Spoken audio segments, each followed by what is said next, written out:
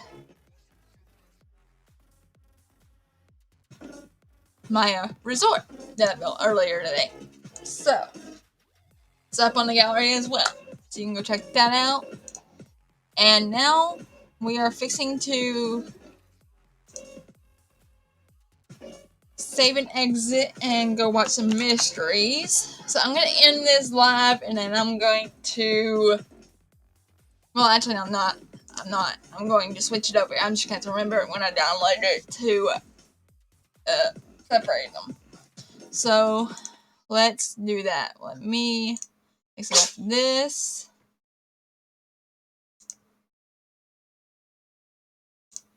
Oh, speaking of which, Miv is live now too.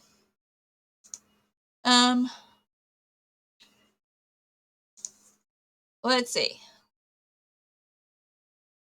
Hold on, I'm switching my stuff up, so let me be back. Thanks for asking. Okay, Val, we are fixing to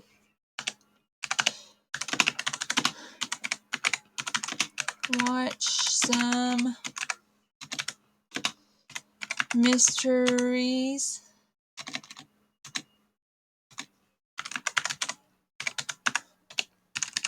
Okay, Val, we're fixing to watch mysteries.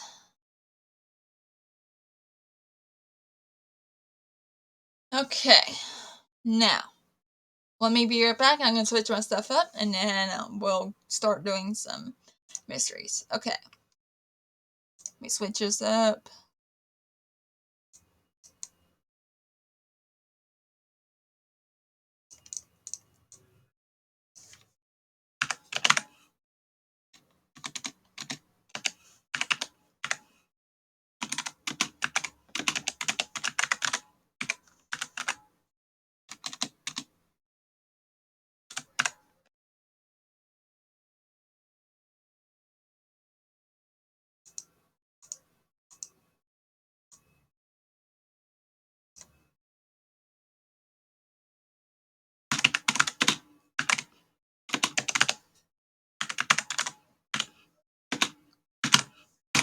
Mystery fun. Hey, switch this to just chatting. Done. Okay, we switched everything. Val, are you still here? Because we're fixing to start mysteries. As soon as I get it pulled up here. YouTube.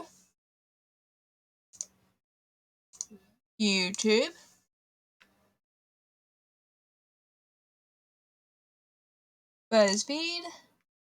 Videos. No, playlists is what I need. True crime. We go scroll down here to the last one that we're at.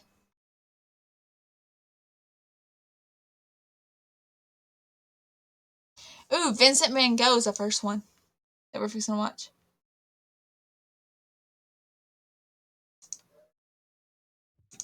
Okay. So, Val, are you still here? Because we're fixing to start the mystery. Okay, you're here. Okay, making sure. So we're fixing to start the mystery, so I've changed everything. Turning up my volume thing, and fixing to turn off the mic so we can start this mystery. So let's get into it. Let me find my phone. Oh yeah, that's right, you're on charger. Let me pull it up so I can have chat on here.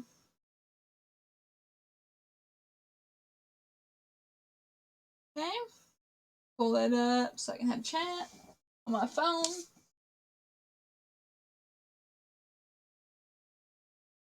Okay.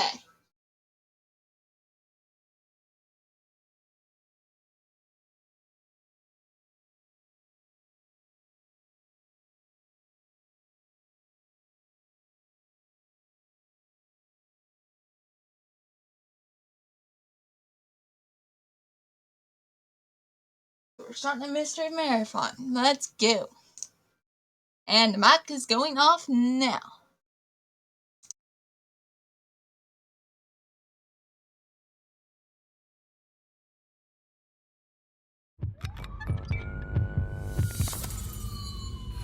This week on BuzzFeed Unsolved, we take a look at the death of Vincent van Gogh, long thought to be suicide, but as recent writings may suggest, may actually be murder. Excuse me? What? We're gonna cover a murder on this show? No, but of a man who long thought to have taken his own life. I mean, he was a bit eccentric and had a history of bodily harm, so maybe people assumed it was suicide, but there are some things in here that, at least for me, are fairly convincing that it may be something a little bit more sinister. Well, I'm here for it. What you know about Gogh? What about, he's a Dutch guy, painted a lot, very dreamy, cut off his ear. He did that self-portrait, Yeah, he did a selfie. All right, we're done here then, Case right? closed. Case closed. No, we got a murder to talk about, bud. Okay. All right, season finale. Let's do it, baby. Let's get into it. Vincent Willem van Gogh was born on March 30th, 1853, in Zundert, Netherlands. He was the oldest surviving child of Theodorus van Gogh and Anna Carbentus.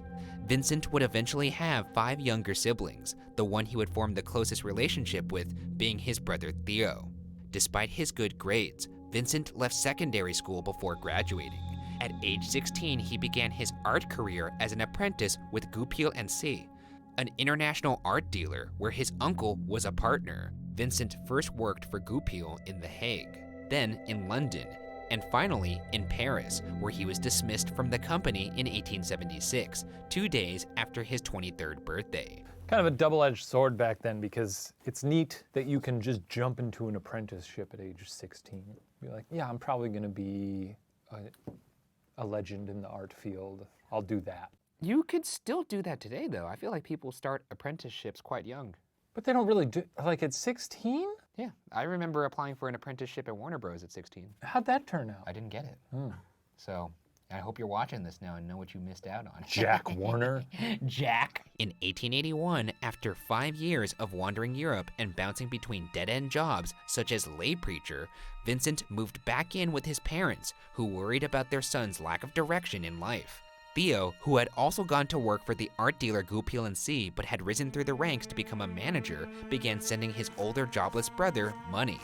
For the next few years, Vincent would move out for periods but return to his parents' home. It's interesting because nowadays people, people get to age like 24 and they're like, I just don't want to know, I don't know what I want to be in life. Well, it is kind of funny that he is this 19th century millennial just wandering around. Yeah. Not really sure what his purpose is. And if this is an aspirational tale for all you out there. If Vincent van Gogh is going through this similar struggle, you can make something of yourself. Just out there with his brush, saying, I'll put this on something.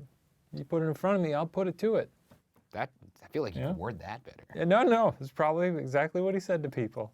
I'll put this on something. Give me a job, I'll put this on something. I'll put this on something, you put it in front of me, I'll put it to it. In 1884, Vincent, now in his 30s, wanted to start paying Theo back for all the support he had given him over the years. Vincent began sending his paintings to Theo in Paris for him to sell. Unfortunately for all parties, Vincent's work was not what the people of Paris were looking for. I always wondered about this when it comes to famous artists. Obviously, it took them usually decades to find what made them famous. Wouldn't you say that the paintings, like their early drafts of when they really sucked, wouldn't those be worth more because it's like seeing the journey? I don't know if they're worth more, but they're probably worth a lot. Like a year one Van Gogh. Yeah. I feel like that, when you say it that way, it sounds like it should be expensive. It's a little, yeah, it did sound a little, whew. I didn't know he had a year one Van Gogh in his house. I didn't know he was doing that well. That's pretty good. It looks like shit, but There's a lot of that out of there for old Picasso. He's got a lot of early stuff out there. Oh, Pablo? Yeah, him. Oh, you're not talking the other Picasso. not Ted Picasso. Over the next 5 years, Vincent's life would appear to once again be mired by folly, as he started a failed art collective and continued his nomadic habitation of Europe. During this period, however, the style now associated with Vincent began to take form. The tones used in his paintings began to lighten. He developed his characteristic style of using short brushstrokes, and he moved to brighter, more colorful subjects, such as portraits, often self-portraits, and city scenes. Unfortunately for Vincent, the progress of his art happened during a time of declining mental health, culminating in late 1888 when Vincent famously severed his own ear and wrapped it up as a present for a sex worker. The day after this eerie occurrence. You like that one? Yeah, he liked it. I loved it too. Cheers. Vincent was admitted to the hospital, where he stayed until early 1889. For the next few months, Vincent struggled with his mental health, eventually checking himself into a psychiatric hospital in May.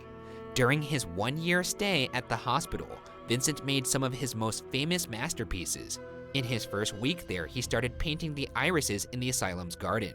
While Vincent considered the paintings merely a study, Irises is considered one of his most iconic pieces. The Starry Night, now one of the most famous paintings in the world, depicts the view from a window in the asylum, enhanced by Vincent's imagination. In January of 1890, Theo and his wife welcomed their newborn son, Vincent Willem van Gogh, into the world, named after the infant's uncle. Vincent sent them his famous painting, Almond Blossom, from the hospital as a gift for his new nephew. All told, while in the asylum, Vincent made about 150 paintings, and by 1890, his work was finally being exhibited and receiving positive reviews. I don't know if I agree with this narrative all the time, where art needs to come from this like darker place of misery or maybe like turmoil within your head. You don't need to be troubled to make good art. It happens, but sure. I think intense emotion or introspection can obviously fuel it. Yeah, like a breakup or a death. Yeah. But it is weird that great art is often not appreciated when it comes out. And That's I don't true. know why that is. I mean, a lot of it is, you know. Well, maybe because like the artist's mind is more enhanced at that moment and the world is not ready for it yet, so they're ahead of the time. That could be. After being released from the mental hospital in May, Vincent moved to Auvers-sur-Oise, an area with other artists not far from Paris, which allowed for him to easily visit Theo's family in Paris. On one such visit in July, Theo told his brother he was considering starting his own business. This news greatly unsettled Vincent, who not only felt like a burden to his brother who was still supporting Vincent, but also worried about the impact of Theo taking this gamble on his own finances. After lunch on July 27, 1890, Vincent left the Ravoux Inn where he was staying in Auvers with his easel and painting supplies. It was a warm evening, so the innkeepers and guests were enjoying dinner outside after sunset when Vincent returned. He shuffled past without exchanging any words. He also notedly had none of the belongings he left with and had his jacket buttoned all the way up despite the heat. He clutched his abdomen and limped up the stairs to his room. Gustave Ravoux, the owner of the inn, went to check on Vincent. The artist was curled up in his bed, and when Gustave asked him what was the matter, Vincent replied, quote, "I wounded myself," end quote.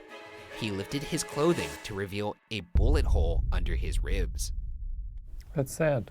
It is sad. One thing to note from this is it's a bit odd that he would take all of his painting supplies and his easel out only to then kill himself and then walk back with none of it. Like, why not just leave all that stuff in your apartment if that was what your plan was? Who knows how these things creep up on a person? That is true. Well, we're gonna get into it more in the theories. Okay.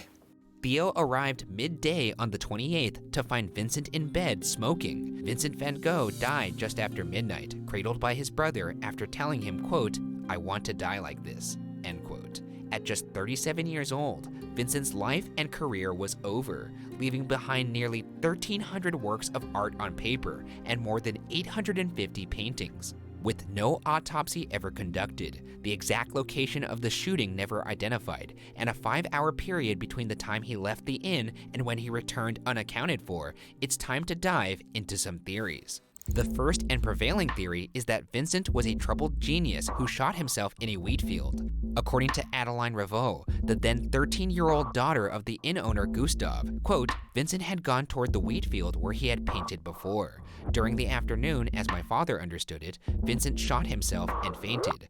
The coolness of the night revived him. On all fours, he looked for the gun to finish himself off, but he could not find it. Then Vincent got up and climbed down the hillside to return to our house, end quote. Yeah, I could see that. Oftentimes when people commit suicide, the weapon's right there, the means is right there, there's usually a note. It's very odd to be like, shoot myself, now let's go hide this gun. Yeah. I mean, it's a wheat field, you know? I don't know how dense those are, but... Unless he tossed the gun, which maybe he did. At the same time, how thorough of a search do you think he's doing if he is currently bleeding out? Well, you'll also come to find that no one else could find the gun either. Interesting. Now do you understand why I think that's so weird? Now I understand, Ryan.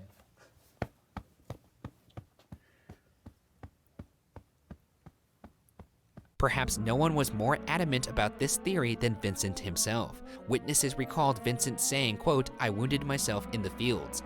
I shot myself with a revolver there, end quote. He was emphatic, saying, quote, do not accuse anyone. It is I who wanted to kill myself, end quote. Witnesses did say, however, that Vincent appeared confused as he lay dying, replying to the police's question of, did you intend to commit suicide with, quote, I think so, end quote. Vincent had also in the past morbidly joked about suicide. He once told Theo he would, quote, cease to be, end quote, if he ever felt that he had become a burden or nuisance to his brother. Could his fear of complicating his soon-to-be unemployed brother's life have driven him to kill himself one hot afternoon?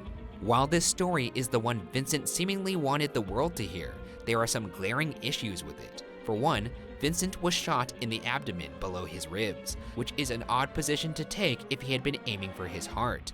Additionally, the fact that the bullet did not exit Vincent's body suggests there was some distance between Vincent and the gun, more distance than Vincent could have achieved on his own. It's also suspicious that Vincent allegedly dropped the gun so far out of reach that when he came to, he couldn't find it to finish the job. What's more, if he had actually passed out for hours after shooting himself, his wound would have been much bloodier than it was when he returned to the inn.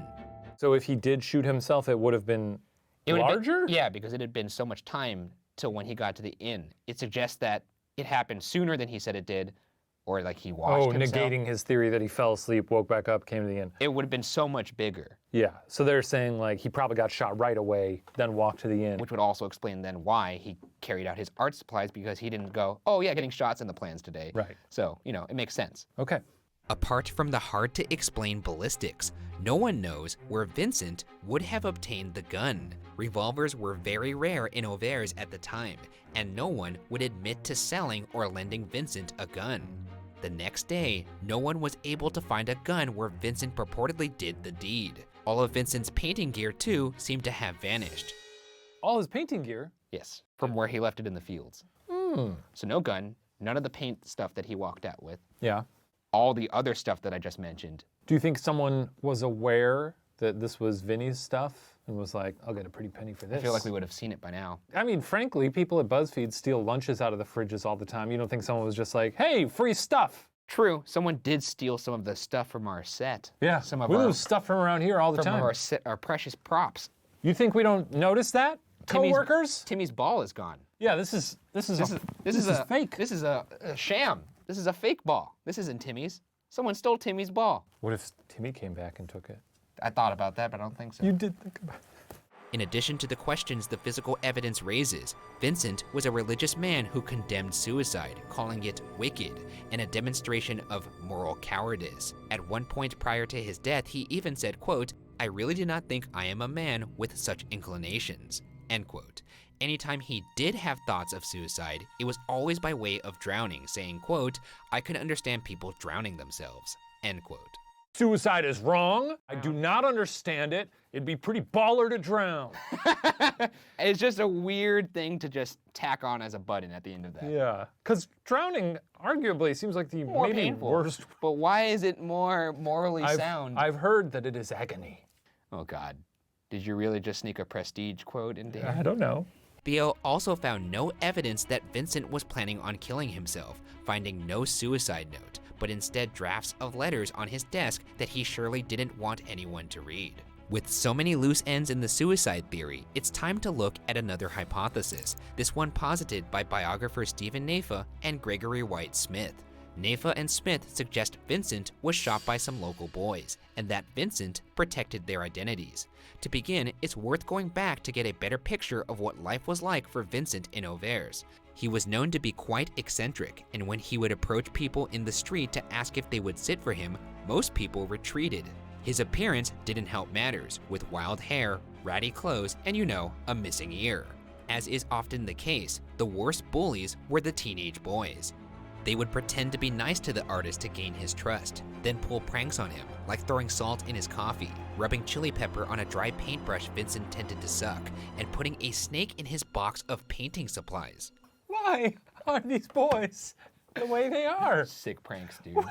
The snake bit the artist. We nailed him, bro, right? Yeah! Yeah! What a nerd! God, I'd love to just transport them here and be like, hey, you know that guy who put a funny snake in his mailbox? You put some salt in his coffee? He's in a museum. He's the museum that you're standing in front of He's now. the museum. I can't believe boys would be that mean to a funny old man. I can believe it. Teenage boys are the worst. I remember being obnoxious as a teen. Yeah. It's inevitable. If you're pranking a stranger, I find it not as funny. It's just mean. That's just mean. It's just mean. And this is mean. One of the boys who would tease Vincent was Rene Secreta, who said, quote, "Our favorite game was making him angry, which was easy," end quote. Our favorite game was making him angry, which was easy. What a little stinker. A little piece of shit. Oh, look how red his face is getting. Ho, ho, ho, ho. Look at the tears. Oh my God, what a little brat. I love it. Rene's older brother, Gaston, was an aspiring artist who liked to hear Vincent's tales of the Parisian art world. Vincent figured Rene was just something he had to endure in order to have a friendship with Gaston. Rene, unlike his brother, had no interest in art, instead enjoying fishing and hunting. After seeing Buffalo Bill's Wild West show in Paris, Rene came back to Auvers with a full outfit of Western clothes, complete with fringe coat, cowboy boots, and added a .380 caliber pistol. Vincent started calling Rene Buffalo Pill, a mispronunciation of Buffalo Bill due to his accent, which only angered the boy more.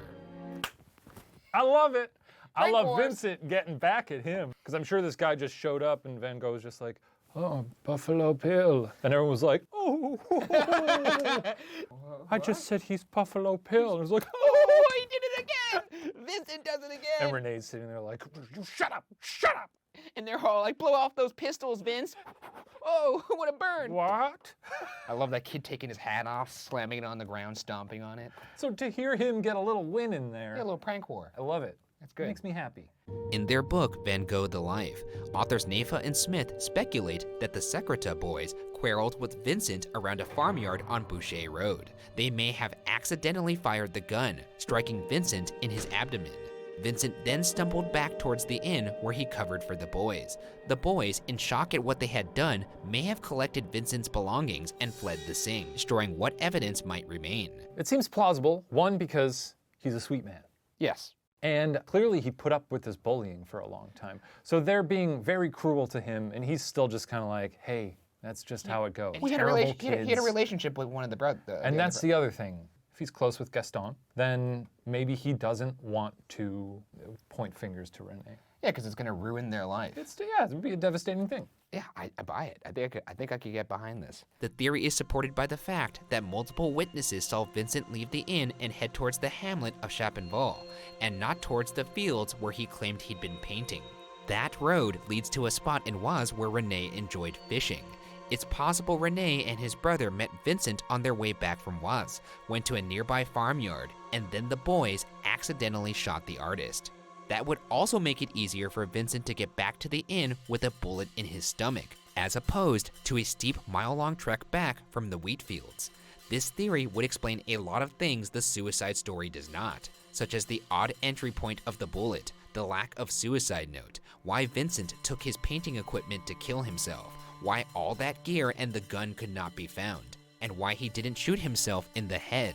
They don't think that Renee would have been so upset about the cowboy clown. About the Buffalo Bill. Yeah, that he would. I would hope not. See, that makes this story get a different kind of turn. Yeah.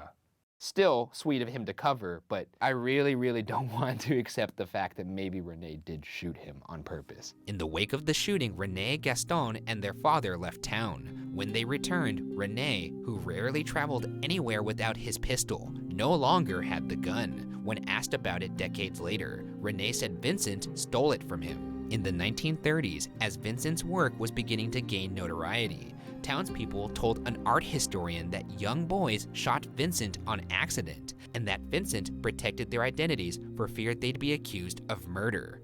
Still, largely due to Irving Stone's 1934 novelization of Vincent's life and death, and the 1956 movie that followed, the idea of Vincent van Gogh being a tortured genius who took his own life crystallized in the public consciousness.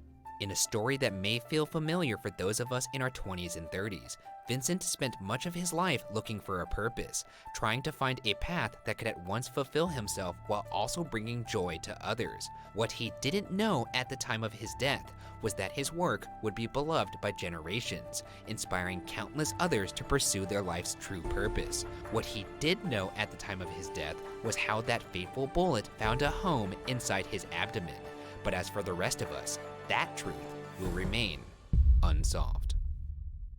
Well, that's a lovely little story. I gotta be honest, I didn't think that the alternative would be a little bit heartwarming.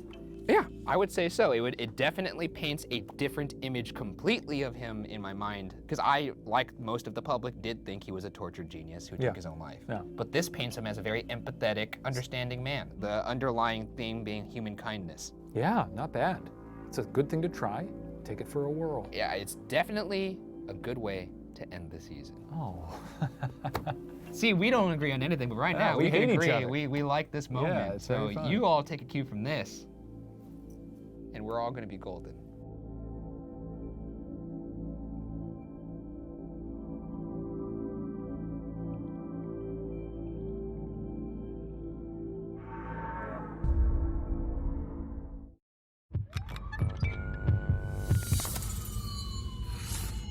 This week on a special episode of BuzzFeed Unsolved, we investigate the unexplained disappearance of New York heiress Dorothy Arnold in honor of the upcoming CW show, Nancy Drew. The CW's new series,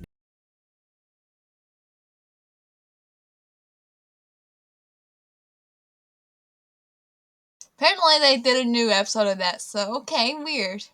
But apparently we're watching that again.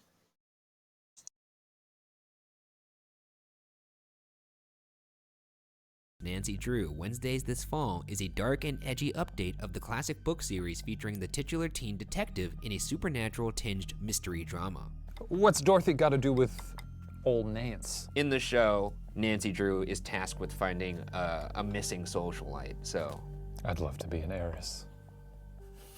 I know she's probably gonna disappear or something. So you want to be a trust fund baby? I'd like someone to give me a lot of money for doing nothing. And then you want to disappear? But yes, I want to get a lot of money and then vanish from the face of the earth. And I'd love for you to disappear. Let's get into it. Yeah. Tales of the missing wealthy have always captivated the public's imagination, and today we're looking into one such case that's more than 100 years old, Dorothy Arnold.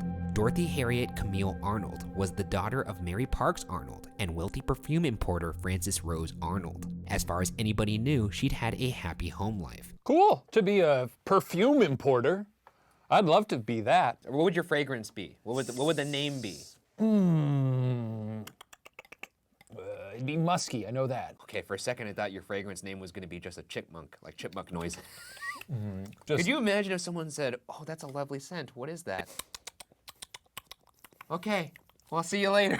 On the morning of December 12th, 1910, the 25-year-old left her family home in the Upper East Side of Manhattan and told her mother she was heading downtown to buy an evening dress.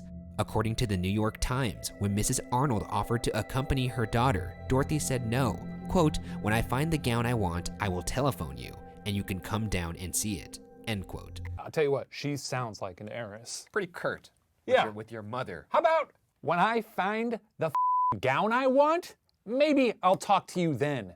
How about You old hag. when I need the funds, I'll call you. How about that? Yeah. How often do you think this lady's buying gowns? I mean, if she's buying an evening gown, you would assume she's buying an afternoon gown and a morning gown, maybe even a sleepy time gown. That's right. Her family believed that when she left at 11:30 a.m., she had as much as $30 in her purse, which in today's dollars would be more than $750. Holy moly! That's a lot of quiche. Yeah. That's a lot of quiche. $30 going that far in 1910. I don't even have $750 in my bank account. I've never had $750 in my pocket. I rarely have had $30 in my pocket. Well, I don't really carry cash anymore. Who does? Dorothy made her way down Fifth Avenue, stopping at a grocery store on 59th Street to buy some chocolates, then at Brentano's, a bookstore on 27th Street, where she bought a copy of Engaged Girl Sketches, a lightly humorous collection of short romantic stories. Well, this sounds like quite a lovely evening for the lady. A nice little jaunt through the Big Apple. Yeah. I love a humorous romantic story. Well, this story does not get humorous, nor does it get romantic. Okay. Around that time, reportedly 2 p.m., she ran into a friend from college, Gladys King. The two talked about a party they'd both been invited to, the same party for which Dorothy was supposedly dress shopping. Gladys left to meet her mother for lunch, and Dorothy was never seen again. Whoa, there it comes. So the last person to see her was Gladys. They were talking about the big party they'd been invited to. Oh, it's gonna be a corker. Kind of like Gossip Girl-y, I guess. Oh, it is a little gossip well, girly. like in the 1910s. Yeah. Yeah. They should do A reboot? A prequel. Oh, in that era? yeah. Let's talk about more shows people should watch that aren't the one we're So what we're establishing here is that we got our finger on the pulse of hot, searing teen dramas. I don't like how you said that. And this one's gonna be pretty good. Teen should never be prefaced by hot and searing. You're just gonna have you going hot, searing, teens, and then just cut right there. Well, that sounds good. I'd like to watch Oh, that. now they That's have footage of me saying that. Yeah, now they got you So they're too. gonna have both the unsolved hosts talking about hot, searing teens. I guess at this point we might as well say it in unison. Hot, searing teens. When Dorothy wasn't home for dinner that night, her family started to worry. The next morning, they began calling Dorothy's friends. By that evening, with no one knowing Dorothy's whereabouts, the family began contacting private investigators. The investigators searched hospitals, morgues, and even prisons looking for Dorothy. They'd visited her friends in Boston, Washington, D.C., and other cities, but turned up nothing. Detectives in Europe even watched as people disembarked from ships arriving from the US to try to spot Dorothy. Nothing. Shortly before Christmas, with the private dicks having made little progress, the family went to the police. When they too came up empty-handed, the family finally made Dorothy's disappearance public on January 25th, a full 6 weeks after their daughter was last seen, hoping more clues would surface. Despite a $1,000 reward by Dorothy's family, more than $26,000 today, no leads managed to turn up Dorothy Arnold. That's a long time. I know they had the private eyes working on it, but 6 weeks feels like a casual pace. What are you gonna do? I mean, she was 25 years old. You would She think could have run away, maybe. when a 25-year-old goes missing, you're not thinking she must have run away. You're thinking, yeah, she's probably doing stuff because she's 25 years old. What do you mean by stuff? I mean, when we started this show, I was 25. Yeah. If I went missing for like a week, do you think you'd be alarmed, or would you I rejoice? think so. That's nice. I didn't think you'd be alarmed. I think you. You're my friend. I don't like how you said that. You said it with. Like, You're my friend. Why are you yelling at me? You're my friend. You're my friend. Oh God. I would be concerned if you disappeared. And we'd get a pretty baller season out of it. Because it'd just be me being like, I don't know, what do you got? Anybody seen him? With almost no clues, it's time to make like Nancy Drew and Nancy draw up some theories about what may have happened to the popular socialite. Because it captured America's attention for so long, this case has countless theories associated with it. We couldn't possibly go into all of them, so today, we're just presenting what I feel are the most likely. Our first theory is that Dorothy Arnold ran away. After searching her bedroom, investigators found information Dorothy had collected about various ocean liners she could take to Europe. It wasn't clear when Dorothy researched the ships, but the cruise companies were nevertheless contacted. They all told investigators no Dorothy Arnold had been aboard their ships. In my 20s, it would have been very suspect if I disappeared because I was, for a brief while, very interested in McMurdo, the Antarctic research base. That's where you wanted to go in your mid-20s? You wanted to go to... Antarctica. It's really cool looking. There's a lot of ice. You wanted to go to a frozen tundra for vacation. Not just vacation, but I wanted to learn things and just live there. Maybe I still can. You're a weird guy, man. You wouldn't do that? You're a weird dude. No, I wouldn't do that. When I think, Oh, what? You're just like, Cabo, baby. no, I'm not thinking Cabo, baby. I'm thinking, I don't know what that is. On February 6th, 1911, Mr. Arnold received a postcard that had been sent from New York City that stated, quote, "I am safe," end quote, and appeared to be signed by Dorothy. Mr. Arnold, however, insisted it was a fake and that whoever wrote it merely copied Dorothy's handwriting samples that were published in the papers. I'd love for this theory to be true. I would, yeah, agree. Dorothy, if you're watching this, you're probably 127 years old. Old lady. But, you know, good on you. You lived a good life. The good boys finally got to me. Jesus Christ. Dorothy, if you're watching this, comment. Top. We'll get to the top comment. Wouldn't that be this show's greatest accomplishment? That we pissed off a Vanished so much that they unvanished themselves after they, you know, they got so angry that they came out. Like if and D.B. Cooper was like, you assholes, listen. I saw what you said about me getting speared by a pine tree. D.B. Cooper breaks silence. D.B. Cooper breaks silence to dunk on Ghoul Boys. While riding the New York subway in 1917, John Galvin, a man claiming to be a detective at Scotland Yard, grabbed a woman and reportedly declared, quote, "I know you, Dorothy Arnold. I've got you at last," end quote. The woman, not Dorothy Arnold, but rather a Mrs. Smith, begged strangers around her to help, but Galvin insisted he was a detective. He marched her into an NYPD precinct where officers let Mrs. Smith go and sent Galvin to Bellevue Hospital for observation. "I know you, Dorothy Arnold. Come with me." I've got you at last. Another case cracked for Galvin. Imagine being on the subway, maybe you have your AirPods in and some grown man grabs you by the shoulders, looks you in your eyes and shakes you and goes, "I've got you." Probably happens a lot in New York, I'm guessing. Probably true, you know, the subway and such, but It's a wild place. not only did he grab her, it's not like this was a moment of terror, just a moment. He marched her- He marched her to the police station, made her get off the subway, walked with her, I'm assuming, while holding her shoulder still. That's insane. Imagine the people at the precinct, too. This man shows up and he's like, "It's the missing lady! We've got her at last!" They're like, "Ma'am, do you have any ID?" She takes it out and they're like, "Why don't we get this guy somewhere? Quickly." That is padded. I've cracked it! Here she is! Dorothy! Give me the money! Now! Over the following decades, many others would come forward claiming to have seen Dorothy, or even to be Dorothy. None of the claims ever led anywhere. Casting doubt on the theory that Dorothy ran away is the fact that she left behind practically all of her valuables, expensive jewelry that could have been sold to help her journey, as well as personally valuable correspondence with friends. So let's say I look like Kim Kardashian. Because you do, yeah. And she goes missing. And she's not turning up. And I just really pour through the archives, get a good idea of what she's like. Yeah, you watch 10 seasons of Keeping Up with the Kardashians. Watch it all, take copious notes. Yeah. I watch it on loop for 10 years. I show up a little aged, Yeah. but still, you know, I've essence still is there. got it, you The know, I've essence still is got what she's got because Yeah. I sort of look like her. And I just show up and it's like, "Oh, it's me, Kim. It's been a long time. I fell down a hole. I have a beard now. I got stuck in a cave." And you just make up a story. How, like, what are they gonna know? How could they possibly tell? What are they gonna be like, "Where's that mole on your butt cheek?" I mean, They don't know that. No, I mean, I guess you're right. So guess what? Suddenly, I'm rolling in it, baby. And there's gonna be 10 more seasons of keeping up with the Kardashians. Under the ran away theory, we should talk about a sub-theory of sorts, that Dorothy eloped. When police were brought on the case, their first theory was that Dorothy had eloped. By the time the New York Times broke the story, however, that theory, quote, had been completely abandoned, end quote, after investigators interviewed everyone they were sure knew Dorothy in any way, every one of Dorothy's family members, and every friend they could get the name of. No one was aware of any secret marriage.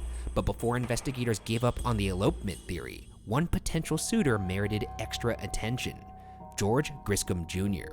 George Griscom Jr. was a Pennsylvanian man in his 40s at the time of Dorothy's disappearance. The two had known one another for approximately 4 years. Though Dorothy's family never approved of George, Mrs. Arnold even went on record to say she would never let George marry her daughter.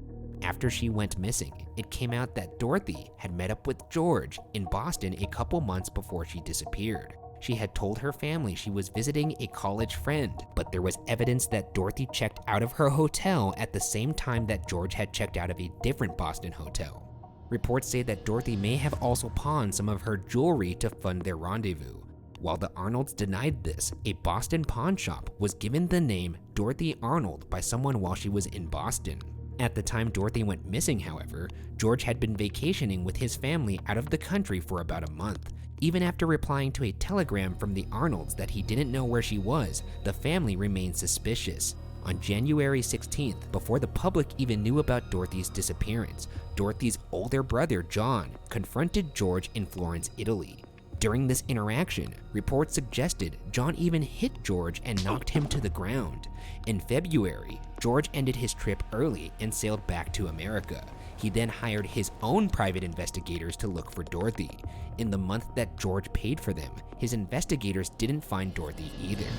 So if I'm George, You are George, yes. I'm not George, but if I'm George, Okay, you're a creep, George. I'm a creep. I'm a creep. Yeah. I want to marry this heiress. Mm-hmm. I pay for her to go stay somewhere for a little bit, but if we want to elope, when's the perfect time to do it? To make myself not look suspicious when I'm on vacation for a month with my family. So she goes, holes up somewhere for a little bit. Yeah. Family comes knocking at my door. She's missing. Where's she been? I don't know. I'm on vacation. Then I hire a private eye. You forgot the part where they gave him a knuckle sandwich. Whatever. They hit me. Big deal. I'm getting married. I'm stoked. Hire a private eye. He runs around town looking for her. I don't tip him off. Maybe I tell him like, hey, by the way, this is all bullshit. I don't know. Here's extra money. Don't tell him. Well, I don't know how much honor Gumshoes had at that time, but Probably none. okay. Then I meet up with her later in like Sioux Falls or something, and we get married. It's possible. It's a fun How hard the- could it be to it's a like fun change theory. your identity then? It Very se- easy. It seems like a lot of steps as opposed to just saying to the parents, yeah, we're going to get married. Well, I guess so. You're right about that. Yes. Yep. Our second theory is that Dorothy was kidnapped and murdered. This is the theory that Dorothy's father eventually came to accept as what happened to his daughter. In the absence of clues, the family came to believe this was the only logical explanation. By April, the family was so convinced their daughter was dead that they started requesting the police give up the case. In fact, both her parents evidently wrote Dorothy out of their wills because they were so certain she would not resurface. Look, I am not going to pass judgment on a family that is going through grieving. But let me pass some judgment here. It's weird that you would ever want the case to be stopped being investigated. I guess that kind of prolongs the grieving period, but at the same time, if there's a chance, you would think you'd want to keep going. And then I don't know how quickly people write dead children out of wills. Yeah, I don't know either. What is that, like 6 months later? About 4.5 months. That's pretty quick. I've got stuff in my fridge that's been there I mean, longer than that. that's a full season. There's a full season. A season? That's pretty quick. It's weird that he would jump to that, because if people were like, I'm so sorry, I bet she's out there somewhere, and he was probably just like, I bet they stabbed her. I guess. I bet they killed her. I bet she's dead. I better write her out of my will.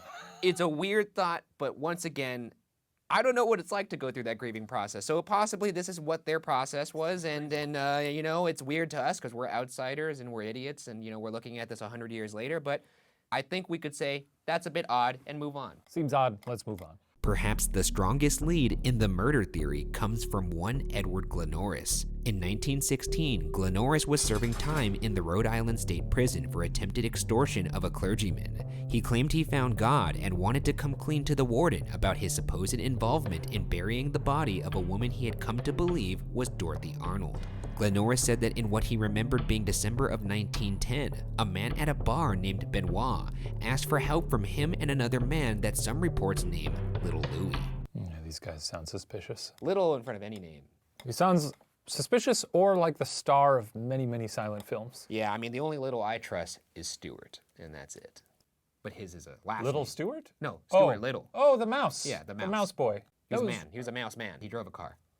Little Louis does, he sounds like a funny little, like, what's little Louis up to this week? Oh, murdering a woman? Benoit, Glenoris, and little Louis were tasked with moving an unconscious woman from a house in New Rochelle to a home up the Hudson near West Point.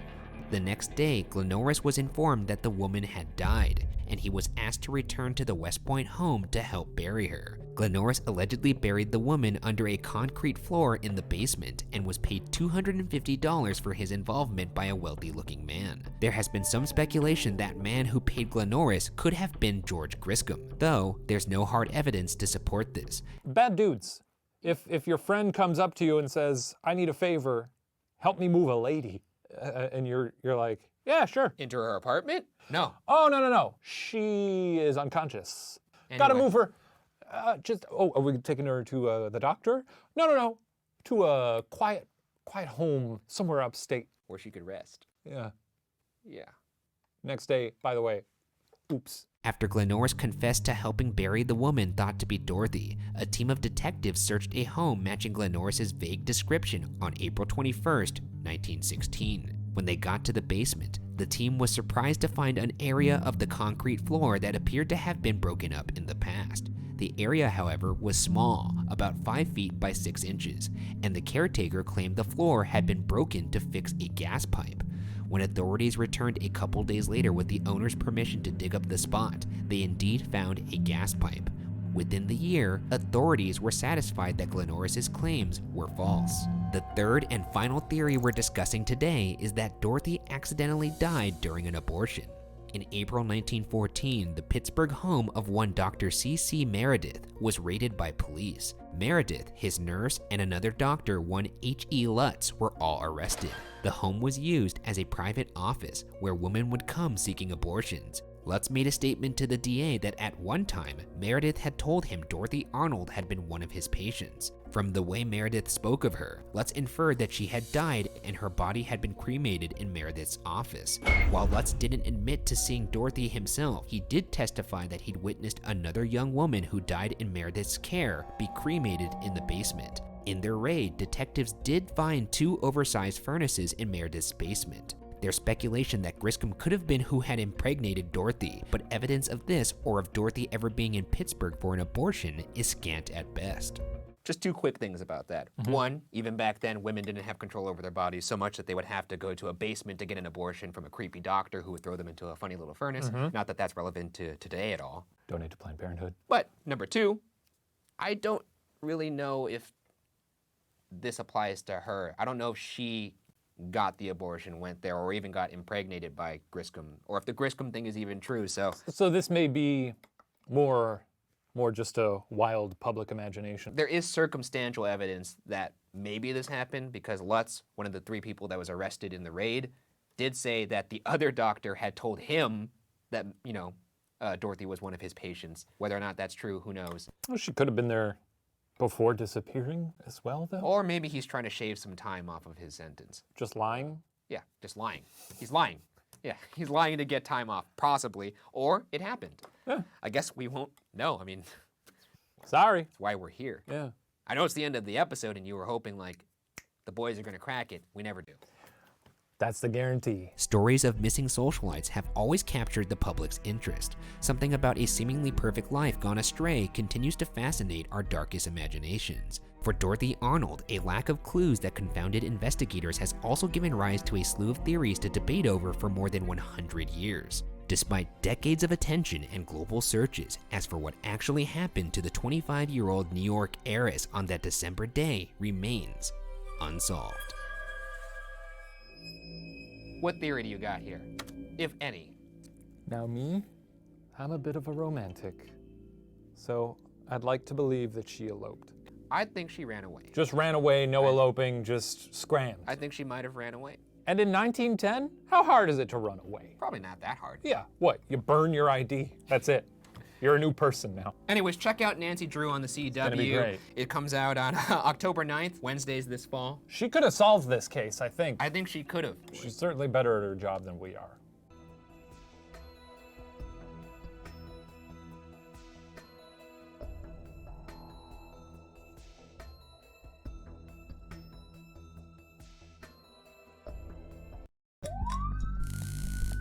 This week on the season premiere of BuzzFeed Unsolved, we look into the death of Edgar Allan Poe. a case as mysterious and macabre as the infamous writer's stories. Jesus. Season premiere. I'm That's how we're gonna- enthusiastic. I don't know much about Edgar Allan Poe. I'm really bringing the energy this season. That's good. He wrote some fun yarns, a gloomy fella. Didn't know he had an untimely death, quite honestly. I don't know. Seems like a cool guy. They named a football team after him, sorta. They did. The Ravens. I didn't realize that till a few years ago. I was like, I don't think they named it after. the Baltimore Ravens. They did not name that after. Poe was from Baltimore. Are you kidding me? Whoa! Wait, are you kidding me? That's Yes, crazy. that's the whole thing. Holy shit! I just thought they like Raven. I mean, Raven's a scary bird. It is. This is the second time we've talked about like a tortured artist type when we did Old Vincent back in the day. Was Poe truly tortured? He was a little tortured, I'd say. He did kind of look the part. Yeah, he kind of looks like what you're donning right now, facial hair wise. I don't hate to hear it. Don't hate to hear it. Edgar Allan Poe was born on January 19, 1809, in Boston to a pair of actors, Elizabeth Arnold Poe and David Poe Jr. Within the first 3 years of his life, both his parents were dead, and the wee Poe was brought to Richmond to live with his presumed godfather, John Allan. How do you get Right off the bat. a presumed godfather? I don't know. People get kind of fast and loose with that, right? What year is it? This is 1809, 1809. They got other stuff to worry about. TBs out there. They're like, yeah, so we definitely will pick a godfather. Don't worry about it. Uh-oh, we're dead now. In 1826, Poe enrolled at the University of Virginia, where he was an excellent student. Though John Allan was a wealthy tobacco merchant, he was also a tightwad who sent Poe to school with less than a third of the money needed. To try to make up for the shortfall, Poe started gambling. As you might expect, this strategy didn't quite pay off, and by the end of his first term, Poe was so poor he was burning his furniture to stay warm. I think it's okay that John Allan wasn't just handing him piles of money. What does he want? I mean, you could hand him the adequate amount. No, make him work for it. Make him strong. Jesus Christ. Well, I mean, you know, get him out there, get him working, get him burning his own furniture. You know, I agree with you. Teach him a few lessons. The experience of losing both of his parents probably didn't make him strong enough. I could walk back on some of this. Okay, I see what you're saying. At this time, Allan was actually angry at the young student for gambling, while Poe was likewise upset at his godfather for refusing to contribute more to his education. With no other options, Poe was forced to drop out of school. Thus began a tumultuous time in Poe's life. Upon returning to Richmond, Poe discovered his fiancée, Almira Shelton, had become engaged to another man. Despairing, Poe moved to Boston and enlisted in the U.S. Army to support himself so he could write. His godfather, however, then bought Poe's way out of the military, which was apparently something you could do. Poe then enrolled in West Point, only to be expelled 8 months later after making himself absent from all drills and classes for a week. With nowhere to go, Poe attempted to seek out his father's relatives in Baltimore, where he was promptly robbed by one of his cousins. Bad cousin. That's rough. This guy is being followed by a dark cloud. Yeah. It just seems like, What do you do when life throws curveballs at you? I don't know, have a nice cry. You film a gaunt season of BuzzFeed Unsolved I have a Supernatural nice is what cry. I regard. Yeah. I make BuzzFeed Unsolved, that's what I do. Finally, Poe fell into the care of his Aunt Maria Clem and established some semblance of stability. Poe started to publish poems. Around the time when he moved in with his aunt, Poe also began publishing short stories, one of which won a contest that grew his notoriety and led to an editorial position at the Southern Literary Messenger in Richmond. Gotta feel good, right? Yeah. Win a contest? If all this happened to me, my life is just the pits, and then I won a contest?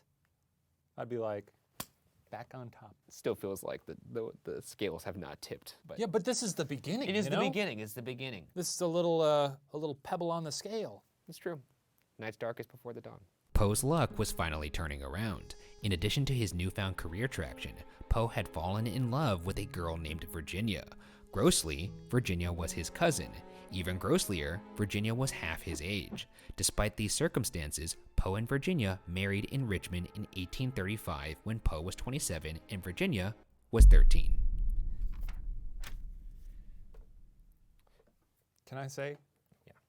Can't be doing that. You know, obviously, but it is a thing of the times. You can't be doing that. I mean, you see what I'm saying, though, right? It's very Don't easy to condemn from our vantage point in history, and so we do condemn wholeheartedly.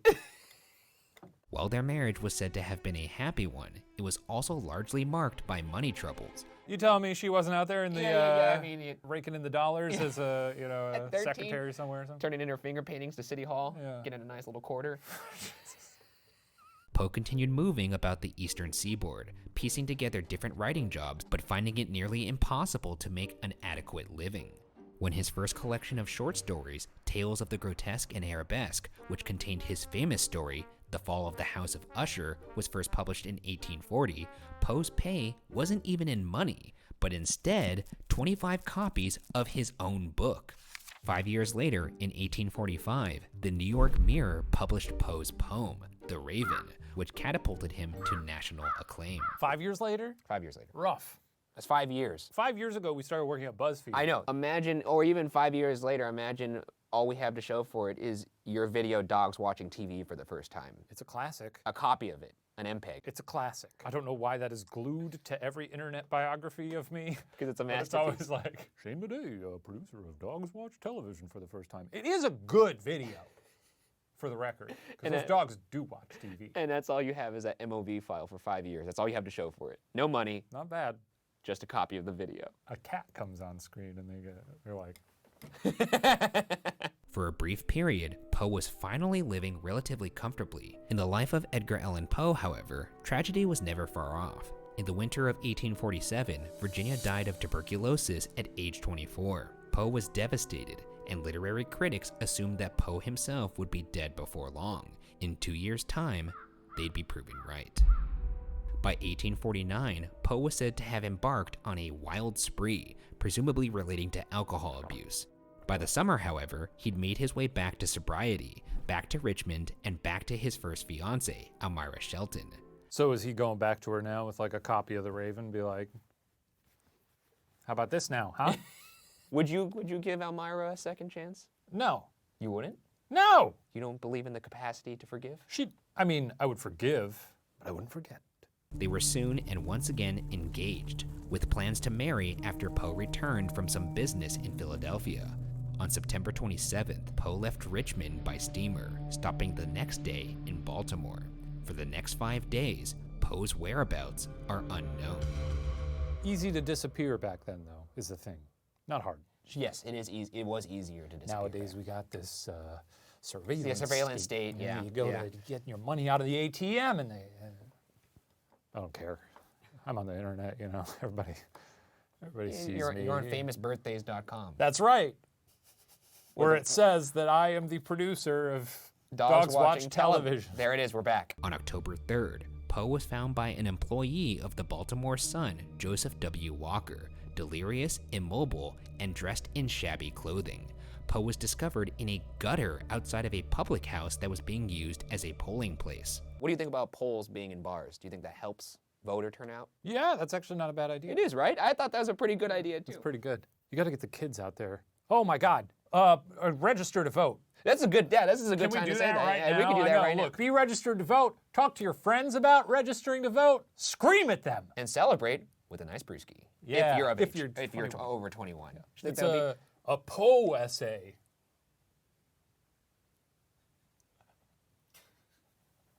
Rapping at death's chamber door, Poe was taken to Washington College Hospital that afternoon. Assumed to be drunk, the weak and weary Poe was brought to a special room reserved for patients ill from intoxication. Poe never fully regained consciousness to be able to detail what had happened to him. Dr. John J. Moran wrote to Poe's aunt/mother-in-law, Maria Clem, that Poe's last days were filled with, quote, vacant converse with spectral and imaginary objects on the walls. His face was pale and his whole person drenched in perspiration, end quote. On October 7th, 5 hours past midnight dreary, at the age of 40, Edgar Allan Poe died. Some reports claiming he used his last breath to calmly say, quote, Lord help my poor soul, end quote. The official cause of death was phrenitis, or brain swelling. Poe was buried in a Baltimore graveyard 2 days later in an unmarked grave with little ceremony and nothing more. It's a sad story. And hopefully that doesn't happen to any of us or the people we care about. I would hate to sweat for that long. Which part? Not getting married or dying in a gutter? Or getting buried in an unmarked grave? All of the above? Sure. Yeah, all of them. Yeah. I mean, if you don't want to get married, live your life. If you maybe you don't have a significant other, it's not the end of the world. You know, find some hobbies. Just trying to make everybody feel good out there. With Poe unable to explain what happened while in the hospital and no autopsy ever performed, theories abound regarding what happened to the famous Gothic writer. Today, we're going to address some of the most interesting ones. So without further ado, let's get into the theories. Our first theory is that Edgar Allan Poe died of some alcohol-related syndrome, such as dipsomania, alcohol dehydrogenase, or delirium tremens. Poe had a problem with alcohol. Yeah. Sounds like it. Yeah. Not only did he possibly struggle with alcoholism, but it appears he was genetically predisposed to not be able to handle booze. According to Chris Sempner, curator of the Poe Museum, quote, "It has been documented that after a glass of wine, he was staggering drunk. His sister had the same problem. It seems to be something hereditary," end quote. Some say phrenitis may have been a common euphemism to politely attribute a death to alcohol. A few months before his death, Poe had a traumatic experience after becoming ill from drinking in Richmond. According to biographer Susan Archer Talley Weiss, Poe's doctor apparently warned him that, quote, "another such attack would prove fatal," end quote.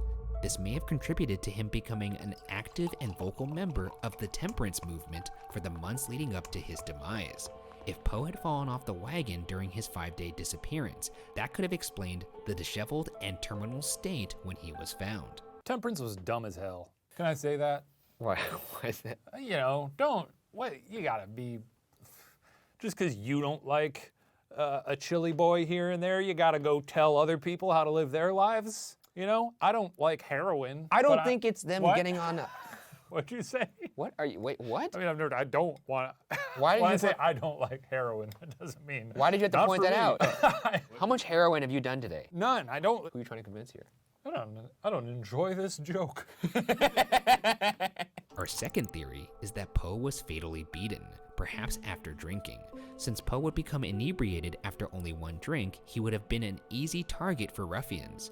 Indeed, if Poe was beaten and robbed, that would explain his shabby state of dress, as Poe hadn't been known to wear ragged, cheap, ill-fitting clothes. There are even a couple theories that a potential beating would have been because of a woman. Biographer E. Oakes Smith wrote in an 1867 article, quote, "At the instigation of a woman who considered herself injured by him, Poe was cruelly beaten, blow upon blow, by a ruffian who knew of no better mode of avenging supposed injuries. It is well known that a brain fever followed," end quote. In author John Evangelist Walsh's book from 2000, he posited that the brothers of Poe's again fiancée, Almira Shelton, drugged Poe with alcohol and beat him to death. According to Walsh, Shelton's 3 brothers had warned Poe against marrying their sister. Walsh suggests that Poe had made it to Philadelphia, where he was ambushed by Shelton's brothers. Poe would have then disguised himself in shabby clothing and gone into hiding. Walsh contends that when Poe tried to sneak back to Richmond, Shelton's brothers would have found him in Baltimore, beaten him, and drugged him with alcohol, knowing it would have made him deathly ill.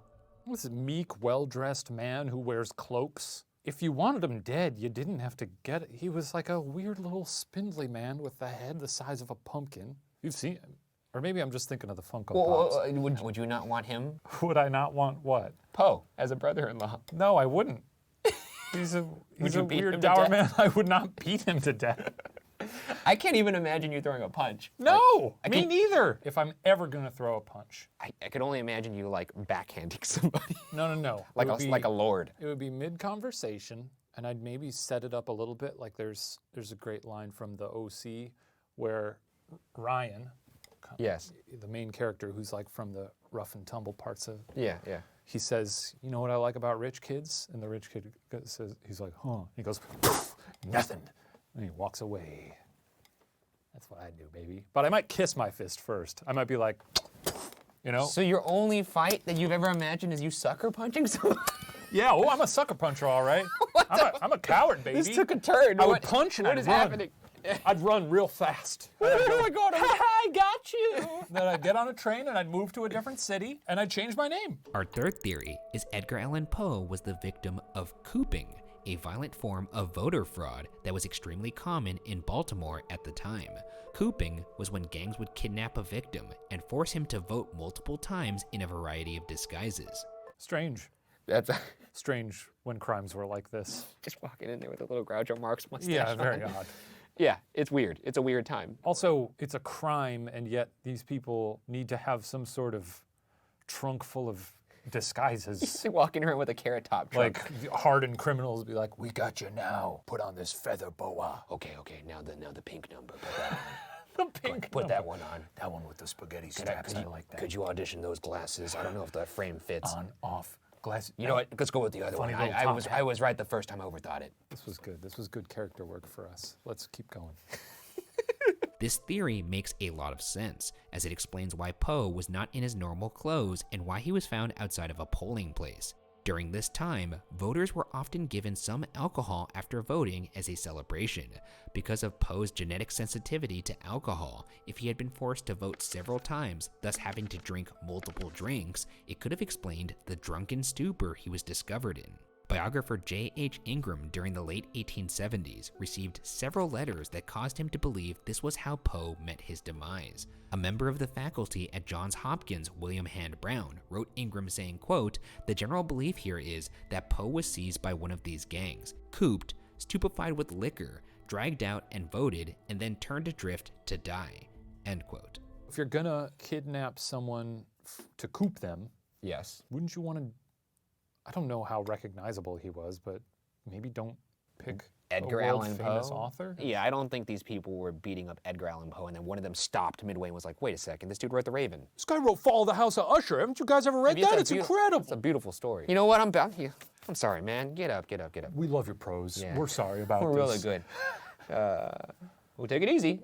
I don't think that's what happened. I think it was just he was a guy. Yeah, okay. Our final theory is that Edgar Allan Poe died as the result of a brain tumor, which could have explained his odd behavior in the days leading up to his death.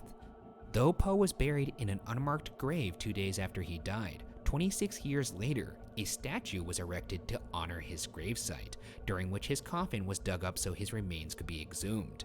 I use the term honor loosely, as the marker lists his birthday as January 20th, the day after Poe was actually born. They tried to remedy their mistake from before with the unmarked grave, and then they Beefed it. They beefed it real hard. Beefed it. Literally etching it in stone. You don't want to double check that? I guess not. Imagine if your headstone said like, Ryan Bergara, loving wife. I mean, yeah, sure. You I wouldn't guess. care? Yeah, I mean, I'm dead, so. Yeah, I mean, you know my outlook on things. It's like, whatever. Leave me in the street for the dogs to pick at my bones.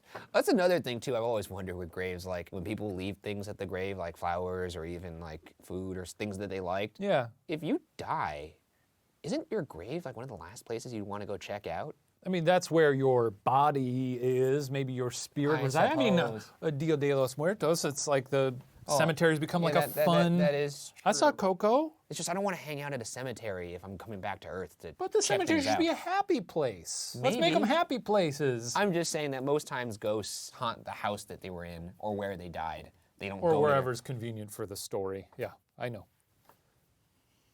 rip that mustache off your face. I'd love to see you try. Understandably, Poe's coffin and corpse were in terrible condition. As workers tried to move the coffin, it fell apart, spilling Poe's remains. This guy can't catch a break. This is comical at this point. Like It's what you get for marrying your 13-year-old cousin. Jesus, man, you can't say that. I can't say You it. can't Oh, say I that. can't say that? I don't know if that's fair. You can't say that. I don't think it's fair. How dare you judge him for marrying his 13-year-old It was cousin? historically accepted at the time. I don't care. I judge thee. I could say that without condoning it. I judge. Workers noted that there was a mass rolling around inside the poet's skull. At the time, news articles reported it was Poe's brain, quote, dried and hardened in the skull, end quote, claiming, quote, the cerebral mass evidenced no sign of disintegration or decay, though, of course, it is somewhat diminished, end quote. Is that what happens to the brain? I have no idea. That's gnarly, man. I do not think the brain hardens into a funny little ball. I don't think that's what happens. Wouldn't it be funny if A funny little mouse came out. I guess. However, if there truly was a mass remaining in Poe's skull, it is unlikely to have been his brain. Soft brain tissue would have been some of the first to decay after Poe's death. It is much more likely any mass would have been a tumor, which could have calcified and hardened after the death.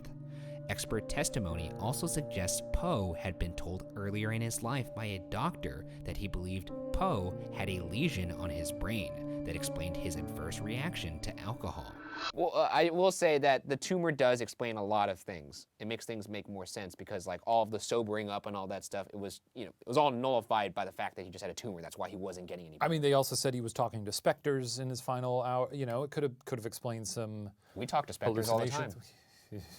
Could explain some hallucinations or things that might not actually be there. Well, his hallucinations weren't caught on camera. His what? His hallucinations weren't caught on camera. Hallucinations? You idiot. Unbelievable. This is not the season to talk about ghosts. Also, fuck you. As you may have noticed, none of our theories rules out the others.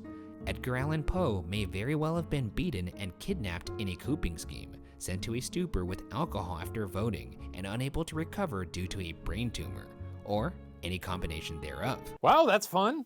I mean, sad, but have we ever had A theory, a case where the theories kind of serve as like a Mad Lib of sorts? where all theories are possible, but could also all have happen contributed at the same time? Yeah, interesting. Other theories, such as rabies, the flu, carbon monoxide poisoning, syphilis, epilepsy, cholera, and many others have also been posited. Though Poe was beginning to attract the literary credit he deserved, he could not have known the impact his Gothic tales of the macabre and mysterious would have, or that an annual prize for excellence in mystery, the Edgar Award, would be named after him, cementing his legacy evermore.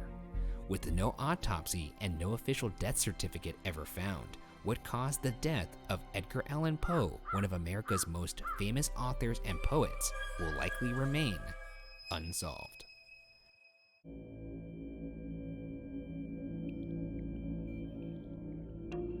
I will say the clothes thing does make me kind of give a little bit more credence to the cooping theory, in the sense that that involved disguises. Though you could also say the clothes were the result of getting into a drunk altercation and people robbing him.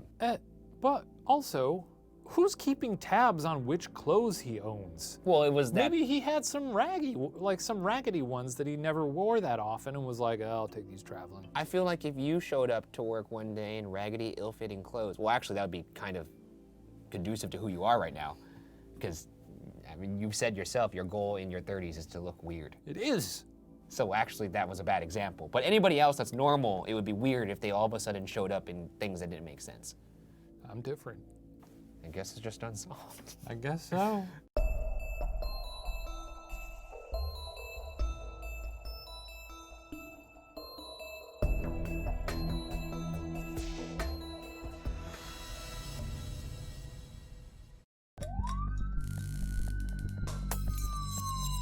This week on BuzzFeed Unsolved, we sift through the case of the Lady of the Dunes, a murder mystery from Cape Cod with theories that stretch from the Boston Mafia to Hollywood. Jesus Christ. What? It's just the turtleneck, the jacket. You just went in for a slow sip for your coffee. It was insufferable. I'm the whole thing. intrigued. I've never been to Cape Cod. I don't know much about it other than, what is it, like some Gatsby bullshit going on? It's like a party town. People go there to bang it out. You could probably catch cod there. Yeah. And hell, I might bring a cape. But here's the thing. You put a bunch of rich people together, oh, there's gonna be some murder. All rich people are murderers. What's fancy coming from you and your silk turtleneck here? $11 on Amazon.com. Anyway, yes, safe to say all rich people are murderers. I don't think that's what this case is Okay, about, nor do agree I to think disagree. that's a factual statement. Agree to disagree. Okay, yep, drink your coffee.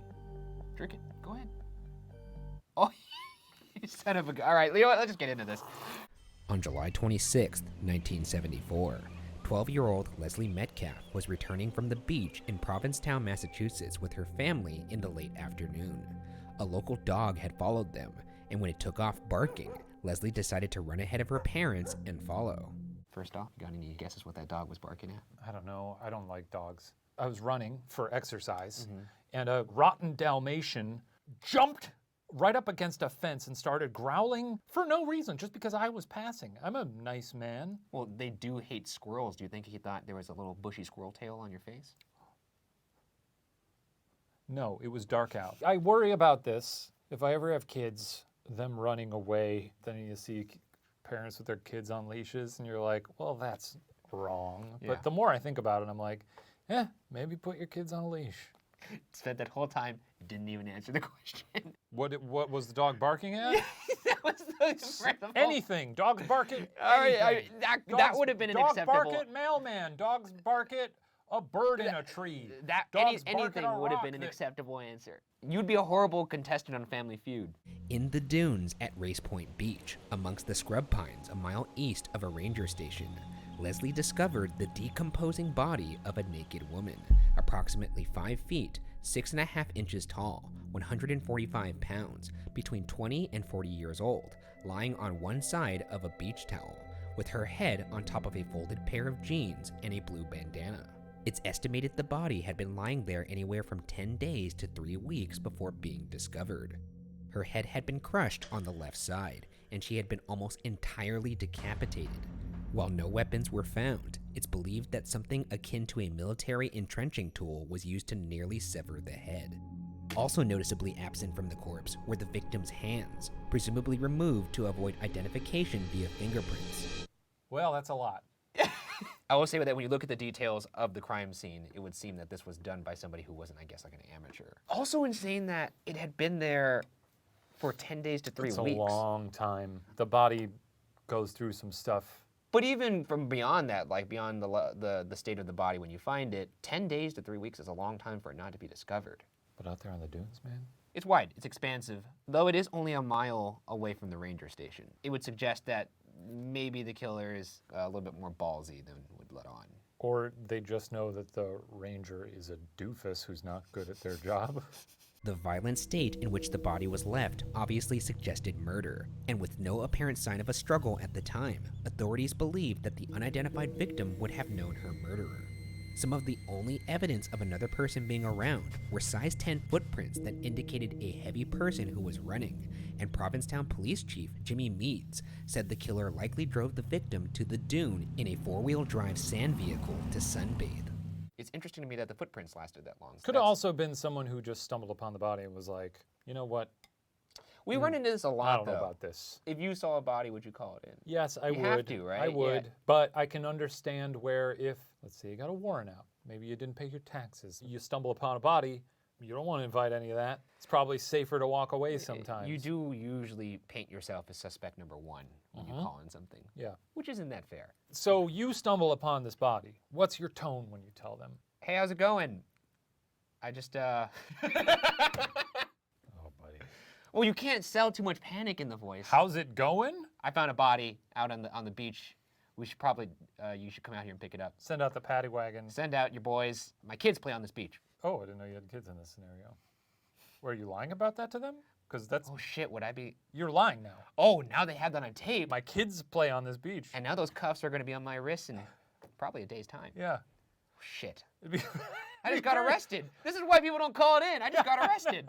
Despite using bloodhounds, studying missing persons bulletins, scouring the registers of local lodgings, and looking into anyone who had a permit to bring their vehicle into the area, police turned up nothing. Margie Childs, a Provincetown local, noted in 2019 that the fact that no one could identify the Lady of the Dunes in the tight-knit community was very strange.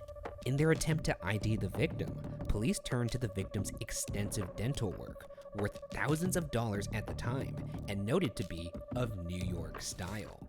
Details of the dental work were sent to every dentist in Massachusetts, published in 2 dental journals, and distributed to organizations like the FBI and Interpol. No one came forward recognizing the work. So they can't identify the victim. They looked at the dental work, which is, I guess, of New York Some style. Big Apple choppers. As a Chicago guy, you more into deep dish dental. Did you have that like in your notes app last night? Yeah, I did. all right. Nailed it. Weird. So no one even in the community is missing. Yeah, we know. You did it. So, no, yep. So, yeah. Huh? Good. So no one in the community is even missing. No. Now, the dental work is interesting to me because that is a fair amount of work being done. So obviously this person is not somebody that just wandered in off the street. When they say New York dentistry, does I have no idea what the hell that just means fancy? Like, this was clearly done by, not your country bumpkin dentist. I have no idea. My dad's a dentist himself. Never heard him refer to California dentistry. The body was exhumed in 1980, so blood samples could be taken and an approximation of the victim's face could be molded from the skull. Photos of the resulting bust were sent around the country in the hopes that someone would recognize it. No identification resulted. 20 years later, in 2000, the body was exhumed again when a bone fragment was taken to test a potential lead. That again turned up nothing. In 2013, the body was exhumed for a third time to obtain even more DNA. Still, nothing has produced a positive identity for the Lady of the Dunes. This has been hanging over the community for decades now. Yeah, they did 3 exhumations. Exhumations? That's a word, right? Yeah. Yeah, they did 3 of them. And still, after That's a all lot. that, for that to produce no kind of DNA evidence of like who this person is, it's kind of insane to me because 1974 is not that long ago. No. You would think that DNA would be fresh enough that you could figure out this person's identity. Oh, just also weird that nobody's like, hey, I don't know where my friend is. Which makes you think this person could be off the grid in sorts. Yeah, there is a lot of shady shit out there. With an unidentified murderer and an unidentified corpse, it's time to launch into theories. Our first theory is about the victim's identity and comes from the Tumblr of Joe Hill, the son of Stephen King. Is this the first time Tumblr has played This is into... the first time Tumblr has made an appearance. The Tumblr crowd is such a vocal fan base of our show. They're very supportive of Unsolved. They always have been. That being said, I'm pretty sure this Tumblr user is not. But I could be wrong. He's the son of Stephen King, so maybe. Well, I'll tell you, if anyone knows horror, it's going to be the son of Stephen King. Hill's interest in the Lady of the Dunes was sparked after reading Deborah Halber's book, The Skeleton Crew, How Amateur Sleuths Are Solving America's Coldest Cases.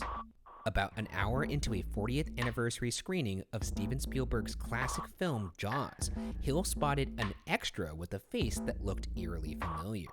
The face reminded him of the composite drawings of the Lady of the Dunes. The extra appears in jeans and a blue bandana, the same clothing found with the Lady of the Dunes. While this may at first sound like a simple coincidence of wardrobe, Jaws was filmed on the Cape during the summer of 1974, meaning the scene in question may have been filmed weeks or days before her death. An Entertainment Weekly reporter contacted Universal about the identity of the extra, but they could not locate a record, and the casting director had already died. Hill admits his theory could be bogus, but says, quote, if nothing else, it's a pretty good little ghost story, end quote. That's some good lore. It does look similar to the composite. It would potentially explain her being an outsider. Stevie Spielberg shows up in town. It's going to attract people from out of town that want to be a part of the magic. He wasn't a big director at that point, so the security around that probably Lax. wasn't as, stringent. Yeah.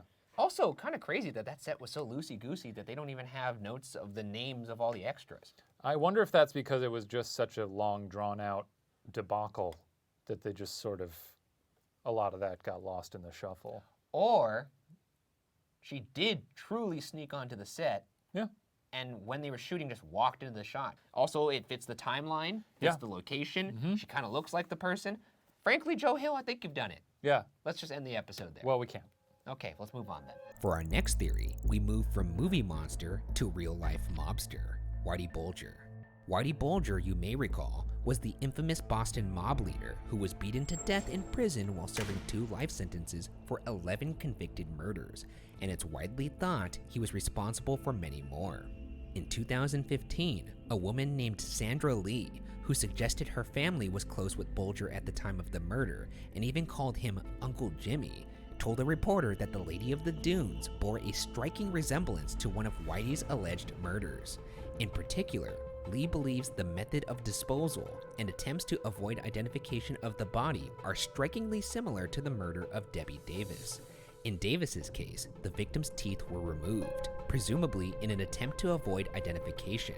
Davis was strangled to death, and the Lady of the Dunes showed signs of strangulation.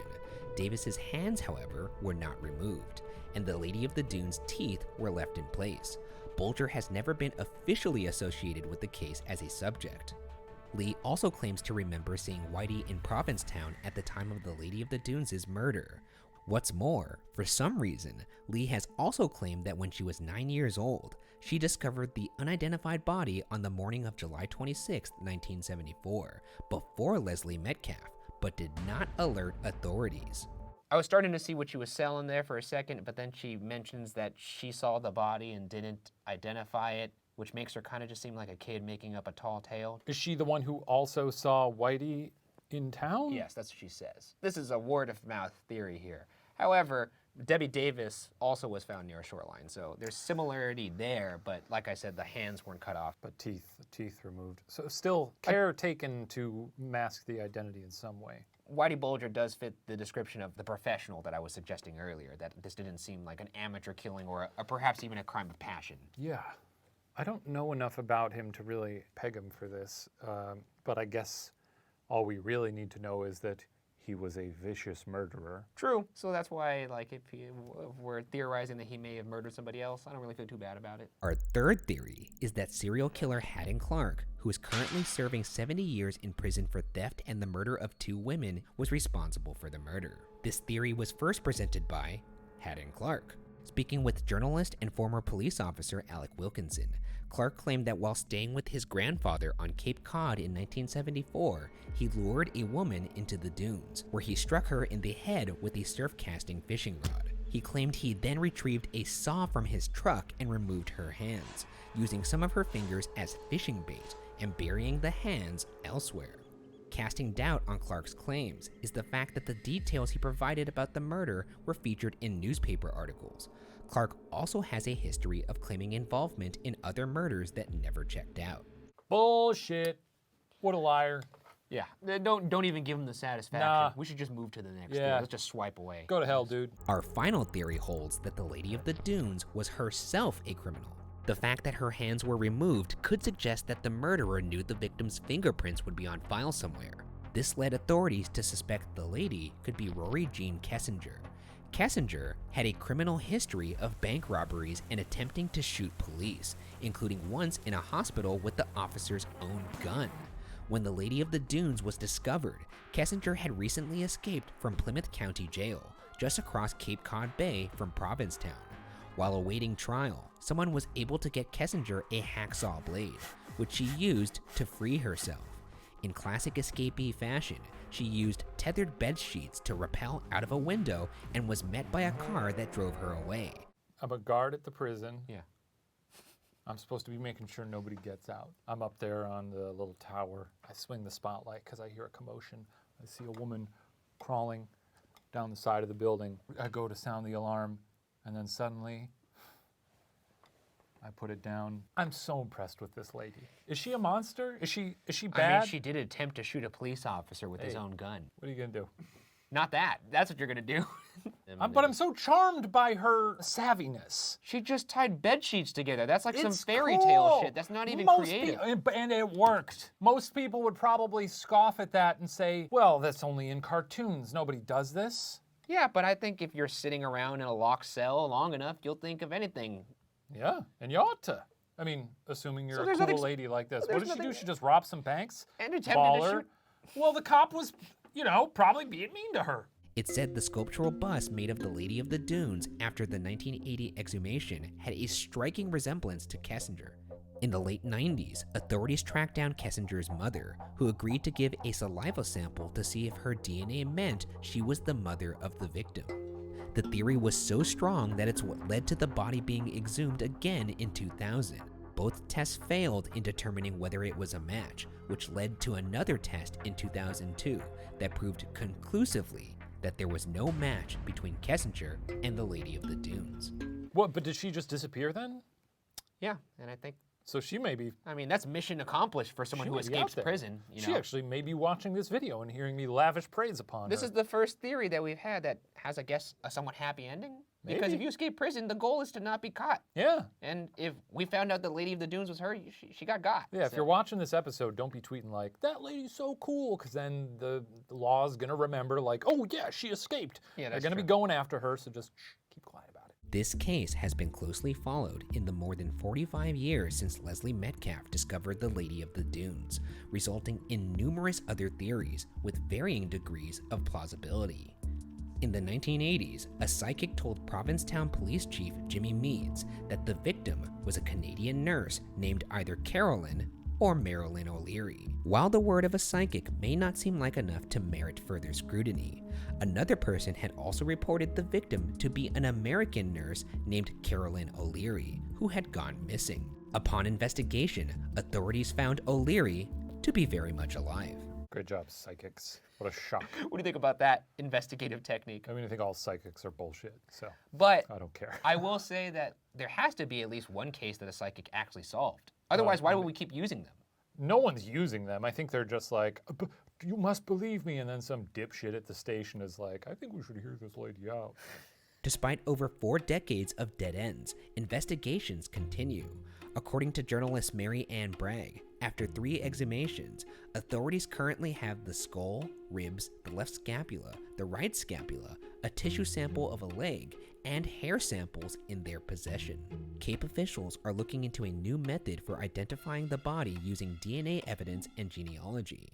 DAs from California who worked on the Golden State Killer case, which was finally solved using genealogy records, have been brought over to look into the case. There's even a Twitter account dedicated to discovering the identity of the Lady of the Dunes. Still, an answer is anything but guaranteed. Prior to his death in 2011, Police Chief Meads stated that the only way to solve the case would be if someone on their deathbed wanted to clear their conscience before passing.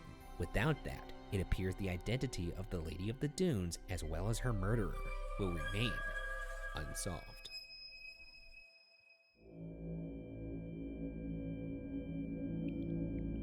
Nutso.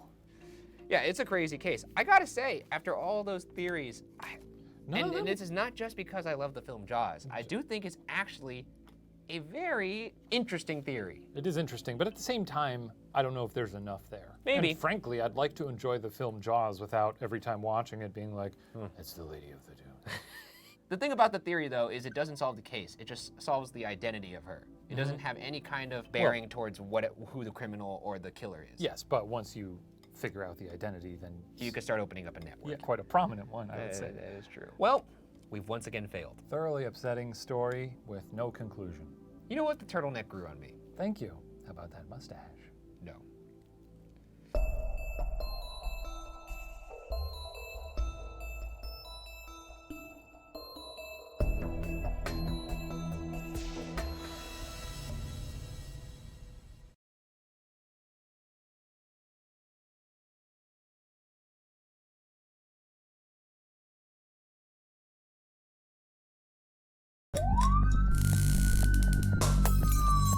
This week on BuzzFeed Unsolved, we look into the death of 20s and 30s Hollywood starlet Thelma Todd. Another murder in her own backyard. Oh, that's some gravitas there. It's just sad. Hollywood was just silent films then. A lot of silent slapstick and then a lot of murdering going on behind Well, the the scenes. city was figuring itself out, you know? And Do we everyone want was to on be a drugs, movie too. town? Do we want to be a murder town? And in drug the end, town. it figured out, let's do it all. 20s and 30s crime, you got the old 20s and 30s mustache on your face. Shall we jump into the case file? Let's do it. Let's get into it. In 1906, Thelma Alice Todd was born in Lawrence, Massachusetts. She trained to become a school teacher while doing some modeling on the side, and in 1925 won the title of Miss Massachusetts. After her win, Paramount Pictures signed Todd to a 1-year contract that set her Hollywood career in motion. Over the next decade, Todd made a name for herself as a talented comedic actress, playing leads in films with the Marx Brothers, Laurel and Hardy, and Zazu Pitts. Her rise in Hollywood, however, was no walk in the park. One of Todd's early contracts involved a clause that specified her weight at the time of signing, 122 pounds, and that if she gained more than 3 or lost more than 6 pounds from that mark, the contract could be terminated. Hollywood's concern with her weight resulted in Todd becoming addicted to diet pills. Not good. It's bad. Don't do it. Don't just eat body positivity. I got it out there. Hey, You nailed it. hey, love your body every day. Wake up, smile, That's right. wink at yourself in the mirror. Grow a mustache if you gotta. Between 1932 and 1934, Todd was married to agent Pat DeSico, a union which could hardly be described as happy. When Todd filed for divorce, she cited the reason as, quote, grievous mental and physical suffering, end quote.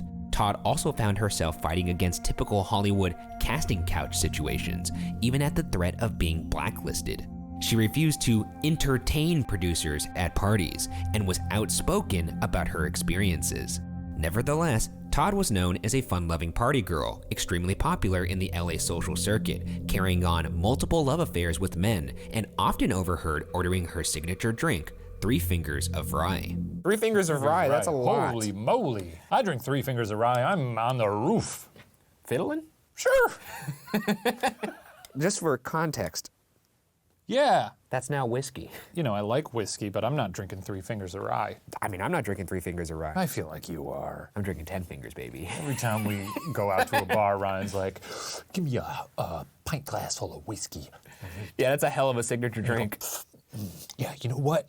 That's good bourbon. She was known for elevating the typical dumb blonde stereotype in her films, often playing independent women, rare in early Hollywood shorts at the time.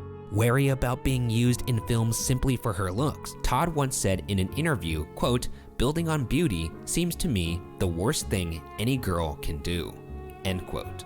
Seems like a cool lady. I would have liked to party with her and maybe have one of her signature I'm drinks. actually just realizing that this sucks because this episode's about her, so this cool lady is, Yeah, it's gonna end not well. Forgot what we were doing. Forgot here. what show we were on. I've recalled and now I'm sad. You know, I'll say this about this lady. She was obviously a beautiful woman, did not want to rest on that, as evidenced by what I just said, but also she was able to do things her way without getting blacklisted, which is also admirable because sometimes, especially back then and even now, when you were a woman, it would be taken out on you and it didn't happen for her, so that's actually pretty goddamn cool. Acting was not Todd's only pursuit. In 1934, Todd opened the successful restaurant Thelma Todd's Sidewalk Cafe on the Pacific Coast Highway.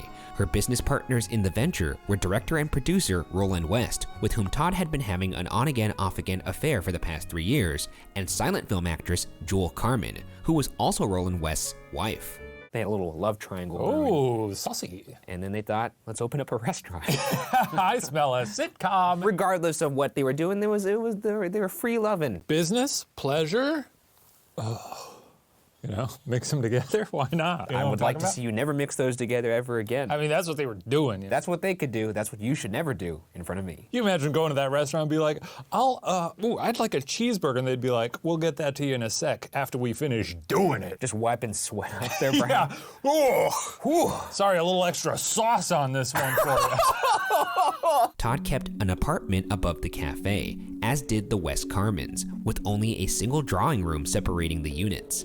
In a detail that will come into play later, West and Carmen also shared a house about 500 yards from the cafe.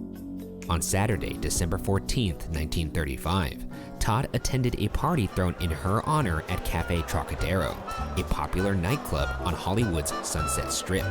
Attendees said Todd seemed to be having a great time at the party, sipping brandy and champagne, and at one point betting some friends a free dinner that they wouldn't visit her restaurant the next day. I love free food. I do too. Tastes very free every time. Yeah.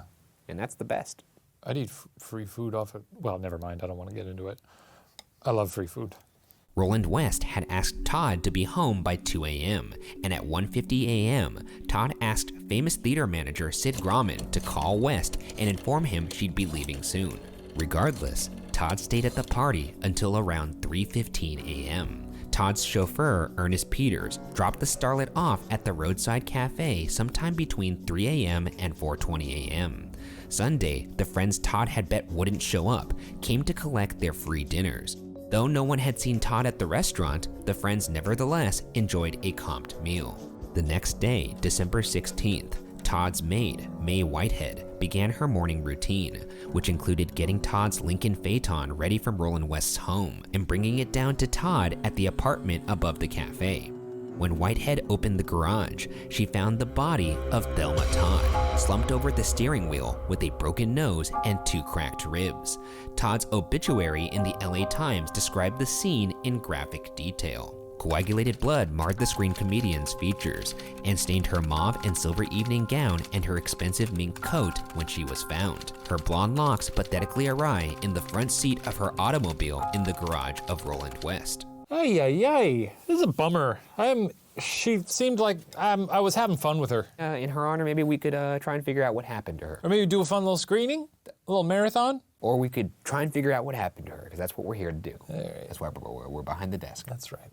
With more than a day unaccounted for between when she was last seen alive and first seen dead, it's time to dive into theories about what happened to Thelma Todd.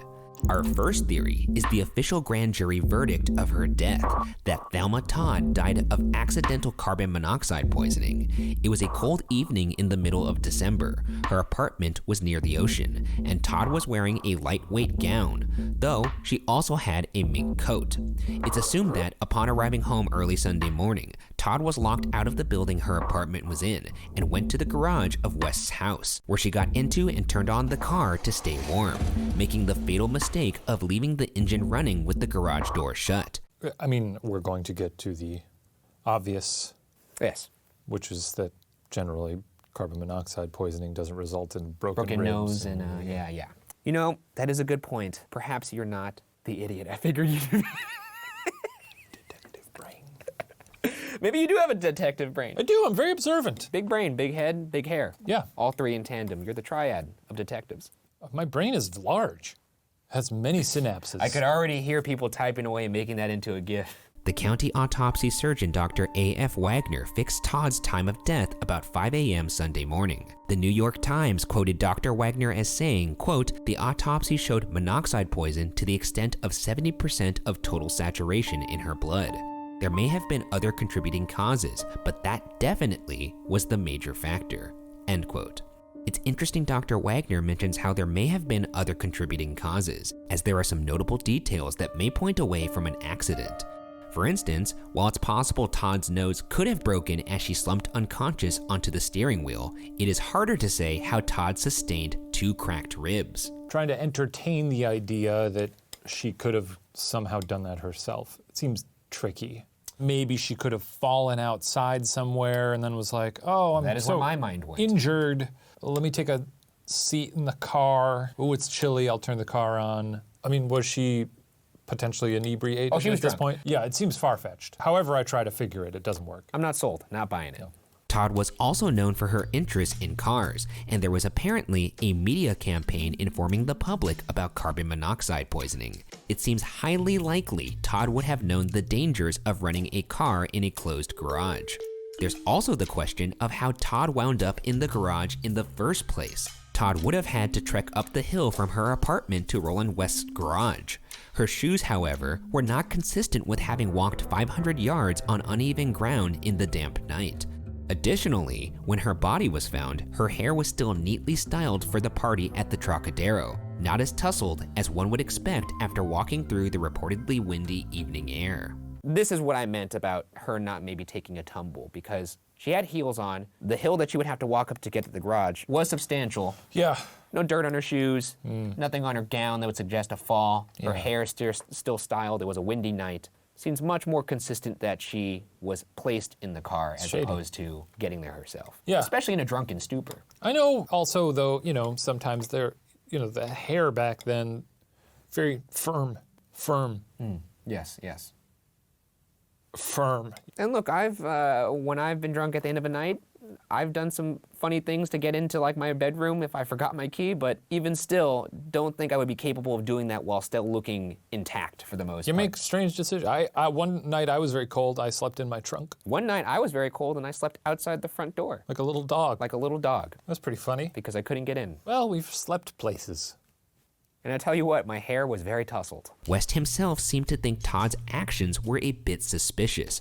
Apparently, although Todd had been locked out of her apartment before, she had never walked to the garage or attempted to sleep in her car. West testified that Todd was fully aware she could have woken him up to gain entry, even citing an example of one case when Todd had broken a window to gain his attention. Maybe I could see this if you had messed up while drunk once before. You don't want to do it again. Yeah, like, oh, what a racket I made last time. Yeah. Roland was awful sore about it. Yeah. No window breaking this time. I'll go in the garage instead. Cozy up in a car, something that young Shane Madej even did. Yeah, You did not turn on the engine, though. I did not. Nor did you have broken ribs, as far as I know. No broken ribs, never broken a bone. Big bones. Hard to break. Long. Unless he's bluffing. Well, we don't know. You know? Yeah, you guys better look into this. Look over there, maybe. What about that guy? I don't know. I've never been accused of murder before. So. Yet. Perhaps no one was more confounded to hear Todd had died early Sunday morning than one Mrs. Martha Ford. Ford was throwing a party at her home in Laurel Canyon and reported to police that she received a phone call from Todd on Sunday afternoon, saying she was on her way with a surprise guest. Ford even claimed Todd told her, quote, "I went to a party last night and I'm still in my evening clothes. Do you mind?" End quote. Ford put the call around 4 p.m., around 11 hours after the coroner pegged the time of Todd's death. Ford told the New York Times, quote, "I've known Todd for years, and I couldn't be mistaken," end quote, and that she was, quote, "positive beyond all question," end quote, that it was Todd on the phone. Okay. All right. Plot thickens. Yes, thick. Something that didn't occur to me is that the coroner or the LAPD might be dirty. Could be dirty. Yeah. Or I've seen LA Confidential. this I know lady- how it works. And Chinatown. she could be lying, telling a little fib. Why? We got more details on her? Is she No, known? but back then people were known to throw themselves into controversy just for the notoriety get and it- for the get some publicity. ink. Yes, for the ink. And as somebody who's throwing parties in the hills, maybe she wants to get her name out there a little bit more. I like that nowadays they're like, let's steer clear of the murder stuff. Like Tom Hiddleston will date Taylor Swift for a week and they'll look like a couple of assholes on a beach wearing shirts. That's all they gotta do. Nobody's gotta murder each other to get in the papers, you know? Though if Tom Hiddleston did murder somebody, he would be in the papers. Can you imagine? Loki? Nah. I mean, there's a darkness in him. I don't think he's a murderer, for the record. Though a police officer testified that no phone records showed any calls had been made from Todd's property on Sunday, it's easy to imagine Todd could have used a different phone. Still, Ford's insistence on having spoken to Todd is not the only wrinkle in the timeline. Todd's autopsy found peas and carrots in the starlet's stomach, neither of which had been served at the Trocadero party. The peas had just started to digest at the time of her death, which could suggest Todd had been picked up again after being dropped off by Peters, taken to eat somewhere else, and then taken back to West's garage to die. I cannot imagine. Your last meal being peas and carrots? Yeah. That's rough. That's like a bunny rabbit. Especially after a night of partying? Yeah, Can you no one's imagine waking like- up eating peas and carrots? That stinks. Just being blasted, it was like, I need some peas and carrots. Stat. With all of these factors surrounding the possibility of Todd's death being an accident, nothing is more confounding than the contents of her purse. Found next to her in the car, her bag contained lipstick, a cigarette case, some handkerchiefs, and a coin purse which itself contained the key to the side door of her apartment building. Why is that confounding? That Because makes why sense. was she in the garage? Because somebody fucking killed her. That's the point. Oh, We okay. don't know somebody killed her. We're trying to list reasons why somebody maybe didn't kill her. Somebody, spoiler alert, somebody murdered her. Yeah, she has a key to get into her house. And they got away with it. Have you ever been so drunk you didn't remember you had your key on you? I haven't. No, that hasn't happened to me, no. Yeah. Yeah, I think she was murdered. Yeah, I think so too. With all of these complicating factors, it makes sense that the coroner's jury verdict read, quote, "The death of the deceased appears to have been accidental, but we recommend further investigation to be made in this case by the proper authorities," end quote. And while we may not be the proper authorities, further investigation is exactly what we're going to do. Good, we'll do what they couldn't. Here's how it works, though. You're a powerful man in Hollywood. You're a piece of shit. You got an axe to grind with a young starlet. You wipe her off the map. You pay off the people who should be doing the investigating, swept under the rug. So do you think this coroner got some heat? Maybe, I don't know, but I'm sure he got a little grease on his palm for this one. You got some salad? Yeah, Got a couple leaves for a salad? yeah. A couple of queens in that fat pocket of his. Yeah, I could see that. Yeah. Little bones in his graveyard. Sure. Yeah, I like that. Our next theory is that Thelma Todd intentionally killed herself in the garage of her lover. In addition to her having the key to her apartment building with her when she died, her chauffeur said Todd was unusually quiet as he drove her home that night. He reported that she did not ask him to escort her to her door as she usually did. One source also claimed Todd had received an upsetting message from an anonymous person on the night of the party. With her interest in cars, Todd would likely have known running a car in her garage would result in her death. This theory is, however, admittedly thin, and her actions had not aligned with self-destructive behavior around the time of her death. Her restaurant was a hot new success. She had recently signed a new film contract, and the trunk of her car was full of Christmas presents for family and friends. The host of the party at the Trocadero also said that Todd told her she was newly involved with a man in San Francisco. I know I listed a bunch of reasons why she would not commit suicide there. I will say this though, that doesn't mean anything usually. You don't know what's going on inside someone's head unless you actually talk to them, which should be a lesson to everybody out there. Me, I don't like talking to people I care about. That's my personal Wait, preference. you never talked to me? Yeah, Do you care about me? clearly. That's crazy because I don't care about you. Oh. Our third theory is, of course, that Thelma Todd was murdered. It's unlikely she was killed by a stranger who wanted to rob her, as none of the jewelry she had been wearing was missing, though there are some particular suspects we want to bring up. The first is Roland West, her lover in whose garage Todd's body was found. West was said to be a jealous man, and Todd and West opened their popular cafe so they could spend more time together. If Todd had actually begun dating a new man in San Francisco, West may have been hypocritically upset. On his deathbed, West actually admitted to being responsible for Todd's death and accidentally locking her in the garage. His recounting of the events which occurred that night, however, was full of inconsistencies and contradictions. Yeah, it's an odd thing to admit. There's a bunch of inconsistencies. The ocean is down the hill. You could dispose of it that way, but I guess he's not thinking straight. It's Can't not worth dispose in the ocean. better than Tide just kicks it all back up. rather than leaving her in the garage, in your own garage. Well, clearly that seemed to work. I mean, Fair enough. Nobody got the cuff slapped on him, so. It's a weird thing to admit. Definitely not worth glossing over. But somehow I still don't buy it. I don't know why. Well, but him locking her in the garage wouldn't necessarily. Well, if he just knocked her out, then turned the car on, then locked her in the garage. Yeah. Yeah, that makes It sense. seems like a weird way to do it, though, to be quite honest.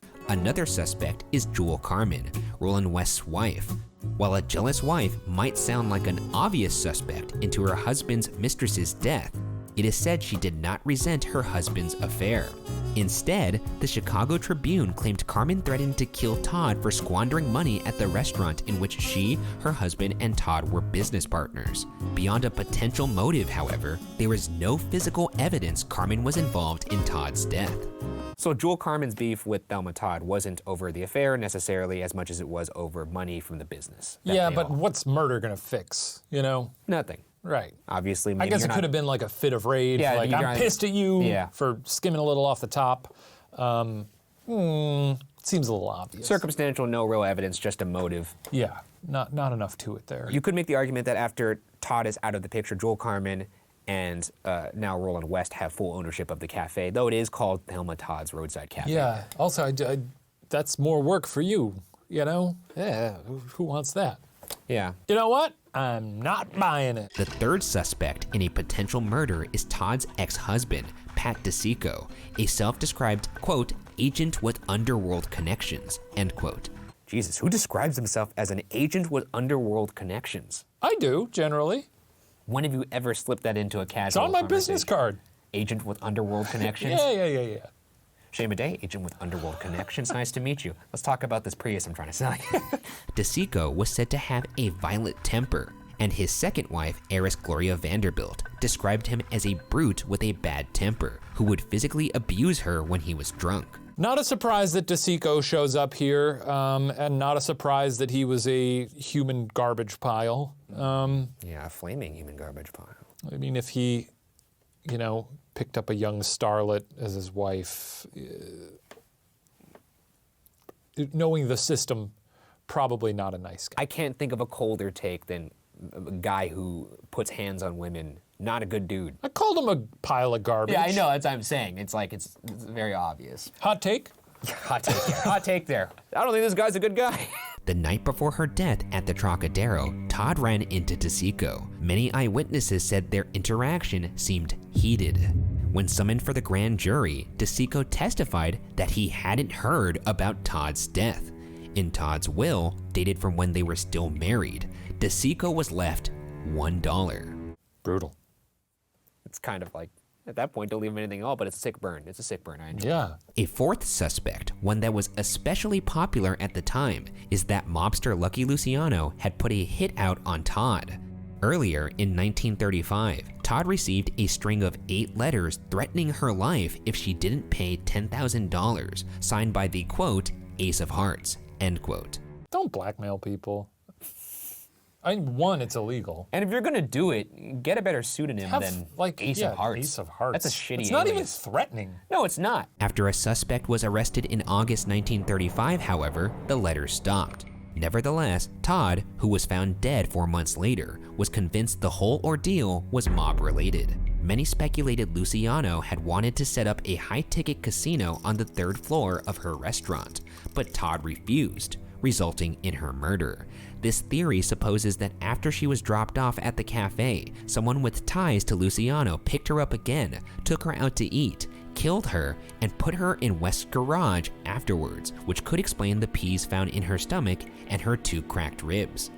While it appears Luciano left Los Angeles abruptly shortly after Todd's death, never to return, it should be noted that this entire theory is merely speculation. In reality, there is no evidence that Todd and Luciano ever actually met. Lucky, he's shown up here before, yes? He has shown up in a couple cases, Yeah, namely the Bugsy Siegel case. Yes. Oh, this guy got around. I guess if you're a mob man in early Los Angeles, Yeah, your fingers are in a bunch of different people little pots. finger you for a lot of different things, huh? That's a verb. It is. That means what it means. It does mean what you said it means. Lots of different pots. Was that you putting fingers in pies or pots? I don't know. Gone at age 29, Thelma Todd was in the midst of a successful Hollywood career, tragically cut short. While her death was officially ruled an accident, there are enough suspicious incongruencies in her final hours to keep her story alive these more than 80 years later. Whether accident, suicide, or murder, what actually happened to the starlet that night after leaving the Sunset Strip remains unsolved.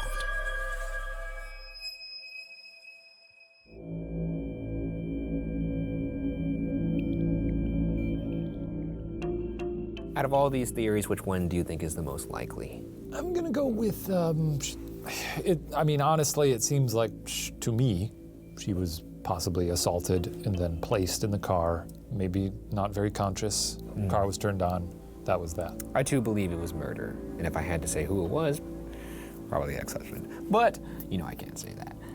Seems pretty cut and dry. Tough to end a sad episode, huh? It was an untimely end to an otherwise very cool lady. Yeah. And I guess we'll just leave it at that. R.I.P. See you next week.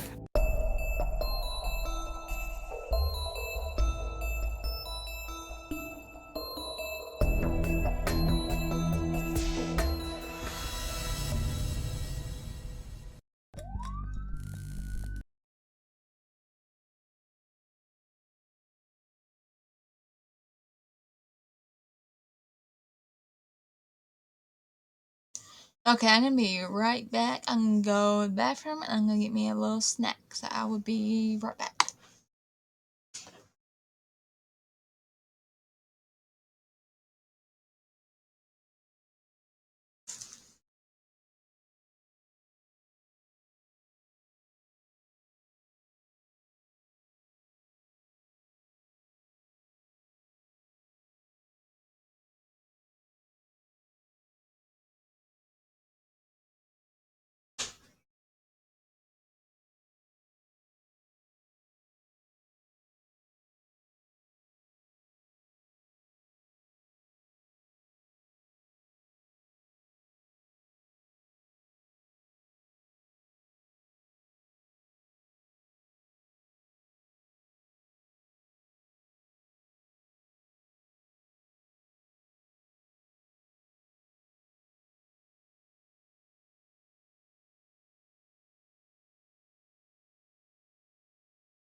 Alright, I am back with some snacks.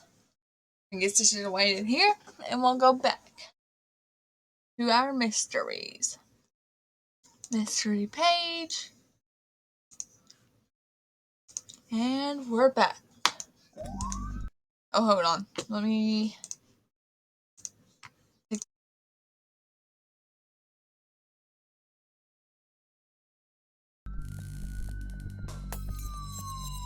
This week on BuzzFeed Unsolved, we tap into a mystery that you, the unsolved masses, have often requested. Bella in the Witch Elm. You think we're not listening to you out there? We're listening. We always got our ears open. I'd rather do this than someone who's like, hey, my aunt disappeared. Wouldn't it be fun to look into that? Yeah, can you boys get on the case and crack a couple funny jokes about Marge? By the way, I have this on my head because my hair's too long and I don't know what to do anymore. So Sure. I just tied it up like a little present. Incredibly respectful. Let's dig in. Oh, you've never... I'm usually the sipper. We did that in reverse. Should you open the case file? Feels wrong. It does. Let me do that. Give me that before you hurt yourself. On April 18th, 1943, 4 teenage boys from Birmingham, England were marching through Hagley Wood searching for food.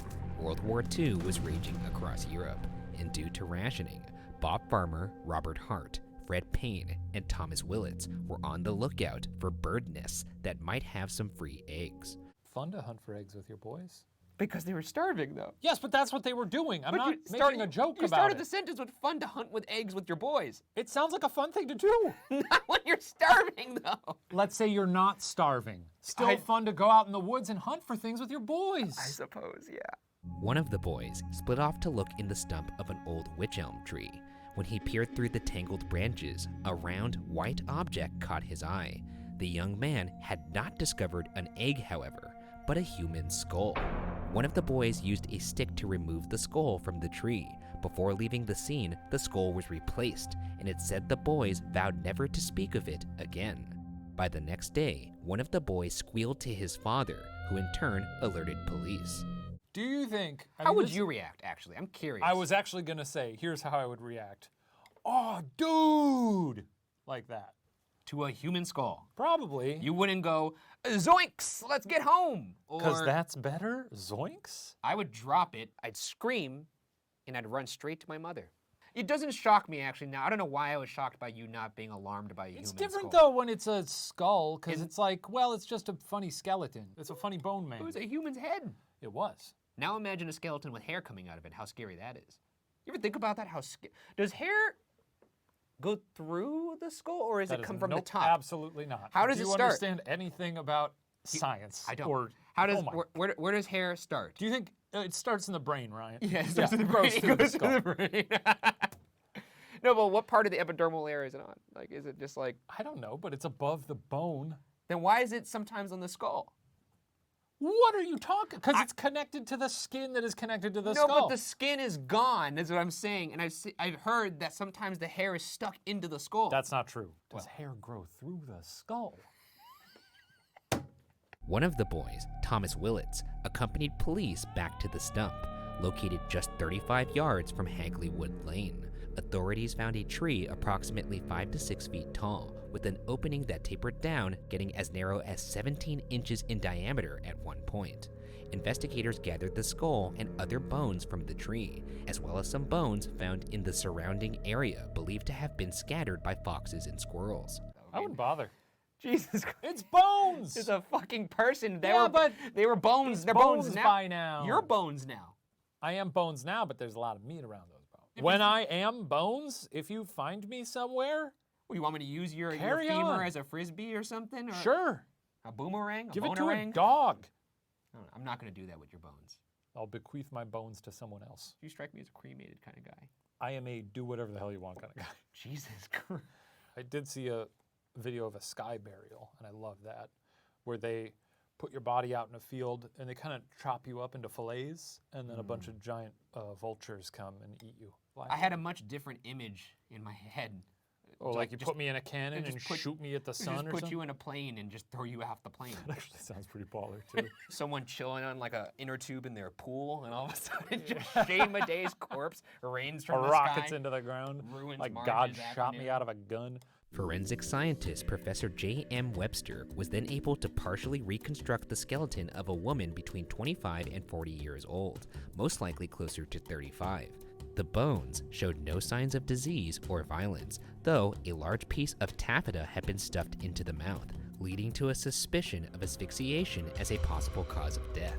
A probable description of the woman was released to the public, describing a woman just 5 feet tall, with light brown hair, dressed in a striped dark blue and mustard-colored cardigan and a mustard-colored skirt. One blue shoe, size 5.5, was found outside of the tree. Inside the trunk was its matching partner, as well as a cheap rolled gold wedding ring.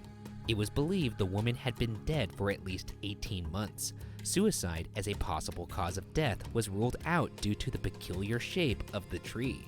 Webster said, quote, "I cannot imagine a person getting into the tree voluntarily. Even a small person like this could not have got in without doing herself a considerable amount of tearing," end quote. What a verdict. Yeah. I think someone murdered her. This lady couldn't have shoved herself in that tree. I think someone else did it. Case closed.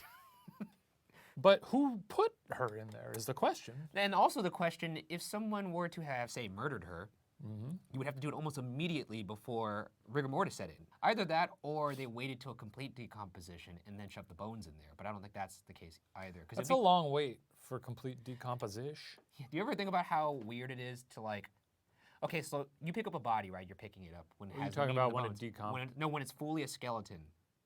How strange that sensation would be to pick up what used to be a body, but now it's just fully bones. It's a full skeleton. Yeah, but I don't think the skeleton's like... Do they stay together? No, I don't think so. I don't think it's like a Like a Hall like a Merry Melodies cartoon. Playing the ribs like a xylophone. Like a xylophone. This episode is called Ryan Does Not Know a Lot About Human Physiology. Police rooted through records of missing women, but turned up nothing. After releasing the probable description of the woman, calls came in from around the area, but none of the leads produced a match. An inquest jury found a verdict of, quote, "murder by some person or persons unknown," end quote. On May 4th, a report was published in the Birmingham Daily Gazette, calling for dentists to come forward who may recognize some distinctive features in the woman's teeth. In her lower jaw, her front teeth overlapped, and a tooth was missing from the right side, likely pulled by a dentist within a year of the woman's death. Still, no identity could be given to the remains. Your dad ever help out on a case? No, and I'm just starting to wonder how useful are dentists when it comes to these cases. It seems like every time we call in a dentist, I got nothing. Yeah, those are teeth, all right.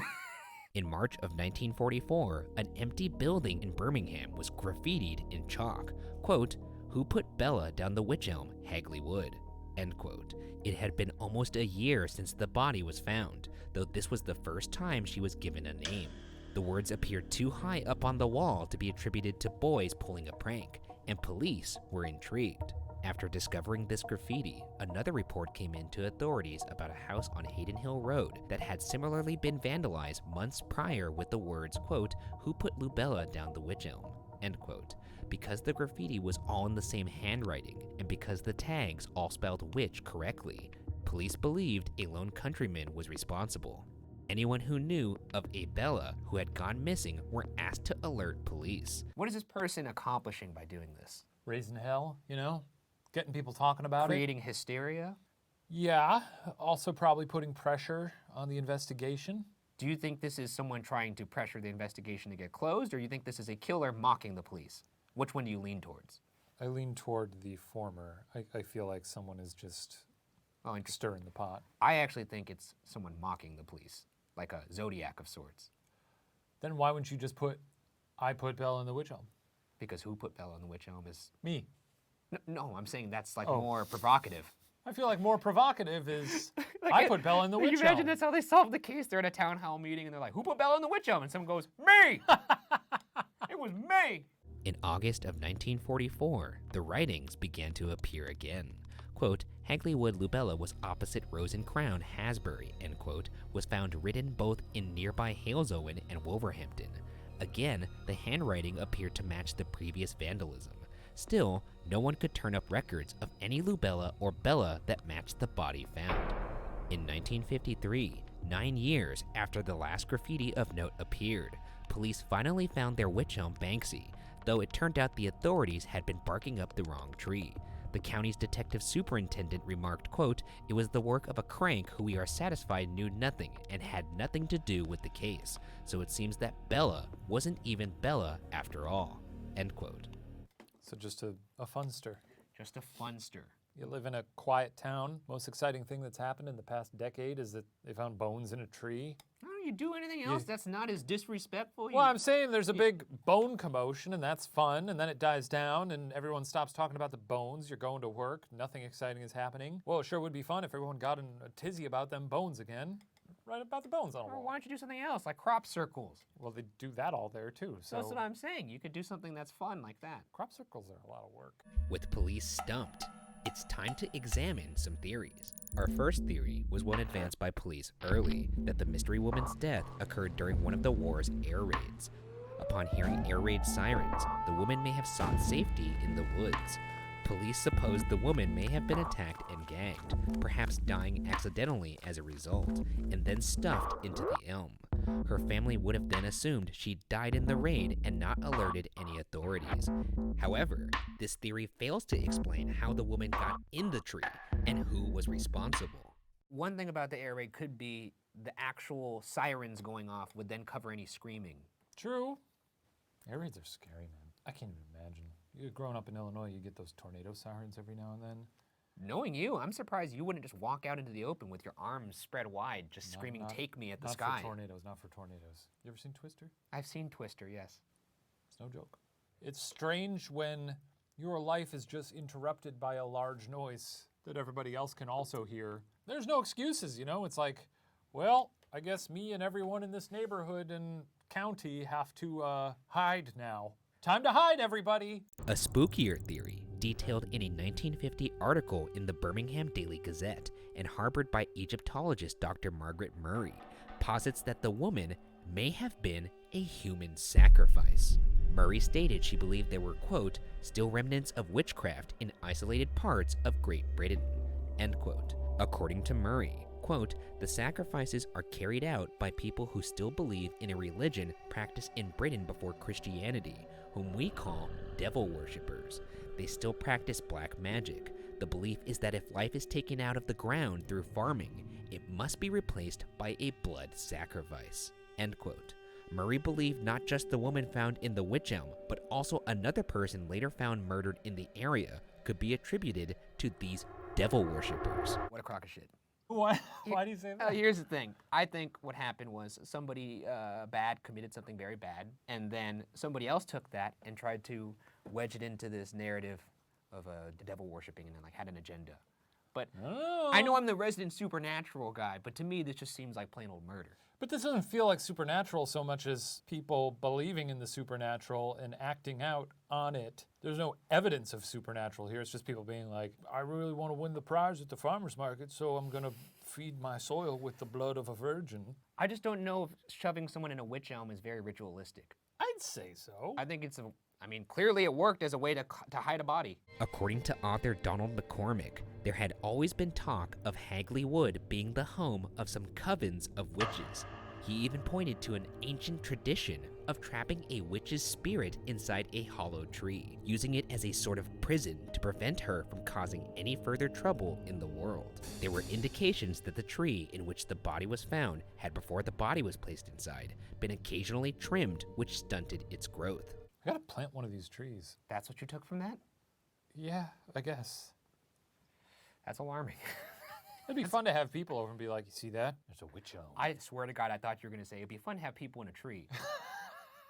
And I got really scared. It'd be fun to have people over and stuff them into my witch elm. To my witch prison. Though there isn't much physical evidence that occult rites are to blame for Bella's death, one man did turn to alternative methods in an attempt to unearth some answers. Late one night in January 1954, Mr. George Elwell, a British Railways official and spare time inventor, went for a walk in Hagley Wood, pausing at the infamous witch elm. After, quote, assimilating to the atmosphere, end quote, Elwell returned home and decided to place himself in a hypnotic trance using a blinking car headlamp and a mirror and recording the results. He's sitting in front of his car headlight in his driveway, saying this aloud, staring directly at the blinking like turn signal. Is that what he's doing? What a weirdo. I mean, there's no way to explain that without it seeming psychotic. Be honest, you're hearing him out though. You want to hear what this crazy man says. Yeah. After the 15 minutes, Elwell came to. He sent a transcript to police, which included the alleged murderer's name and a description. It's unclear what police did with the report, but suffice it to say, they never announced, case closed. I bet they filed that in the special filing cabinet. The trash can. Our final and most intricate theory as to why no one came forward to identify the woman was because she was a foreigner and possibly even a Nazi spy. In November 1953, a Wolverhampton newspaper received a letter claiming the sender knew the identities of the woman in the tree and her murderer. The letter, signed simply Anna, explained, quote, you will never solve the mystery. The one person who could give the answer is now beyond the jurisdiction of earthly courts. The affair is closed and involves no witches, black magic, or moonlight rites. The person responsible died insane in 1942, and the victim was Dutch and arrived illegally in England about 1941. End quote. That's cool. That is the coolest way to say someone I has love passed it. away that I have ever heard. I do very much love it. God, that's good So stuff. much flavor. I'm salivating. That's a juicy wing that I'm peeling all the meat off the Yeah, bone. dunk that shit in some ranch, buddy. I really think this. If you're that good at writing, why would you lie about this? It's still under the guise of anonymity. It's still a tale, regardless.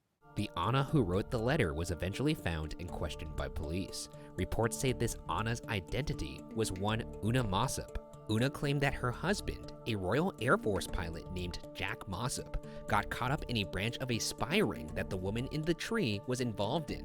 Una claimed the woman was a spy looking for intel on where future air raids should strike in England. There are different accounts of Jack's possible involvement with the woman found in the tree. One claims Jack and a Dutch man named Van Ralt, who was also part of the spy ring, were out drinking in a pub with the woman. She allegedly got too drunk, passed out, and the two men stuffed the poor woman into a tree as a joke. When she awoke, she was unable to free herself and ended up dying there. Another version of the story states that Van Ralt and the woman were in a car when they picked up Jack. A little while later, Van Ralt strangled the woman, presumably due to a disagreement within their spy ring, and then put her in the tree.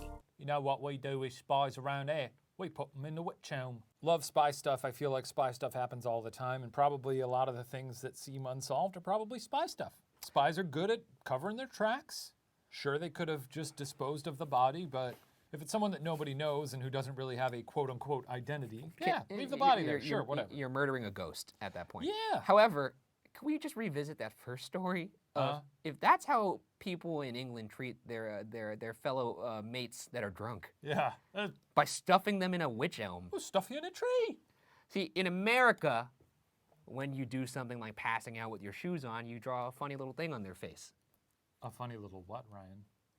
Could be a wiener. Whatever happened to the woman, Una stated it gave her late husband nightmares, causing a decline in his mental health. Jack died in a mental hospital before the remains were discovered. While not much was made of Una's story, there's a bit more to this theory than the pulpy claims of a wartime widow. After hearing of the Anna-signed letter, which claimed Bella was Dutch, author Donald McCormick traveled to Holland to see if he could find anything to substantiate the claim. There, he found remarkable evidence that confirmed at least some of what Una had written. McCormick learned that within the Nazi espionage system, a man named Lehrer worked on recruiting accomplices who could work in Britain as spies. Lehrer allegedly had a Dutch girlfriend who lived in Birmingham in the 30s, giving her great knowledge of Britain and allowing her to speak with no detectable Dutch accent. McCormick states that in March and April of 1941, records show 5 German spies were sent into England from Holland during Operation Sea Lion. One of these spies, a woman with the codename Clara, was reportedly dropped by plane over an area that happened to encompass Hagley Wood. Clara never made contact and was presumed MIA. Digging deeper, McCormick spoke with a former Nazi, Franz Rathgeb, who was living in Paraguay under an alias. Rathgeb gave McCormick a description of Clara that largely matched that of the woman found in the tree. Talk about going the extra mile. This guy actually went to Holland to track down his theory. What do? We sit here and do a little Googling. I mean, we don't do shit. Declassified MI5 files revealed the existence of a German spy captured while parachuting into England in 1941 by the name of Josef Jakobs. Once apprehended, one of his possessions in particular sticks out, a photograph of a German singer-actress, Clara Bauerle.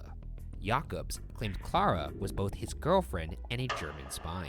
Jakobs claimed that Clara parachuted into the Midlands, where Hagley Wood is located in 1941, but was never heard from again. That's 3 independent sources now, kind of filling in the gaps here about Clara. I never in a million years thought that this would take a spy turn. What an episode! This is starting to round out here and to be something much more than it seemed. Can you I like believe- seeing the full picture. Isn't it also? I didn't like doing I that, don't though. like you Sorry rubbing the about picture that. like that. Why don't you unrub the picture? Yep, there we Also go. creepy. Can you also remember that the first theory was maybe there was an air raid? Oh, it stunk. While this story does seem to have a lot of different and corroborating angles, Bella in the Witch Elm is likely not Clara Bauerle. Clara stood 5'10", a good 10 inches taller than the skeleton found in the tree. Even more damning, there is a log of Clara dying in a Berlin hospital in 1942. What the fuck? Why would you do this? I'm sorry. What's the point? What are we Because- doing here? Because it was a... I was having so much fun. I knew that was going to knock the wind out of you, and you know what? Did you not have fun until that moment happened? I did, but now it's all negated. That's true, and we're not here to tell truths. We're here to spin sometimes a It's like I ate a delicious meat pie and it was all sitting in my stomach. Then you punched me and I vomited it all up. All right, just untie your little underwear, get them out of the knot. Okay. Okay. It's still possible. Clara could just be a uniform code name for all German spies. It did come from the declassified MI5 file. Who's to say that records from a Berlin hospital would actually be accurate if it was in fact a spy? Do I believe that? I don't know about that because it kind of ruined the anecdote we got from Jacobs. You know what? I'll take it. The rejection of the Clara Bauerle theory leaves one to consider other possibilities. Perhaps she was still a spy of a different name, or possibly a foreigner tangled up with the wrong crowd. Of course, maybe it was a witch. According to West Mercia police, Bella's remains have been lost over the years, meaning the case can't take advantage of modern DNA analysis and clouding the chances of future progress in the case. Perhaps, like the 4 boys who stumbled upon the mystery that spring day in 1943, someone will come across another clue, hidden away and waiting for a chance crossing of paths. Until then, the case of who put Bella in the Witch Elm will remain unsolved.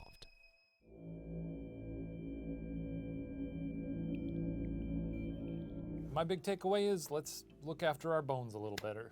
Oh, why are they throwing these things out left and right? If you find bones and you think like, well, maybe in 90 years they'd like to make a funny YouTube video about this case. It would be the right Hang thing to on do. to 'em. To hang on it. Hang Yeah. on to it for that purpose. I'm all in on spies. I here. will be all in on spy, if not just so that it makes this less sad, but also it actually is the most compelling theory. She was a spy. I'm going to say it right. We're going spy. We're going spy. Can we say we solved it? You We guys can't. got spy out there? Do you Technically, got we spy? can't. I got spy. We can't say that. We didn't solve it, but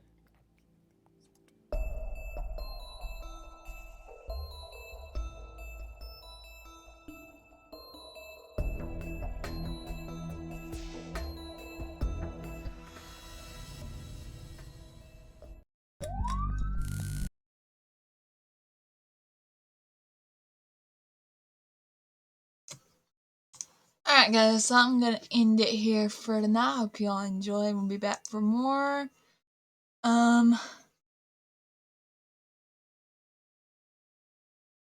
So we are going to end it here for tonight, and let's go find somebody to raid here.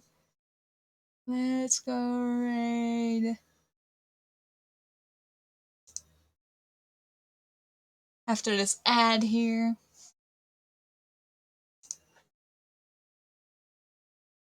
Waiting for the raid ad to see if this is who we want to raid.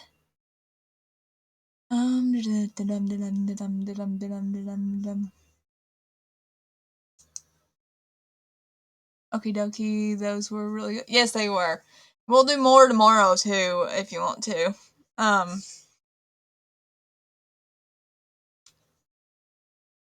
So just message me and let me know when you're ready to do more mysteries, and we'll do more tomorrow. So we're gonna go raid tiny coffee cups. So give me a minute. We'll fix it. It was too good to be true. Okay. That's why I knew all the Take glitches this came. down I knew something so, wasn't. and then do Okay, raid. she's scaring me when she's doing that. I thought she's about to die. Tiny. Oh, look at that. Come on, Jody. Where'd it go? Coffee cups. She's like, I'm just gonna eat my Raid has been created. This is Rascal 32 Browning Simmer signing off, and I'll let you go and watch this. Bye. I will see y'all Usually cabins are kind of tomorrow. Val, message me. You know what? It's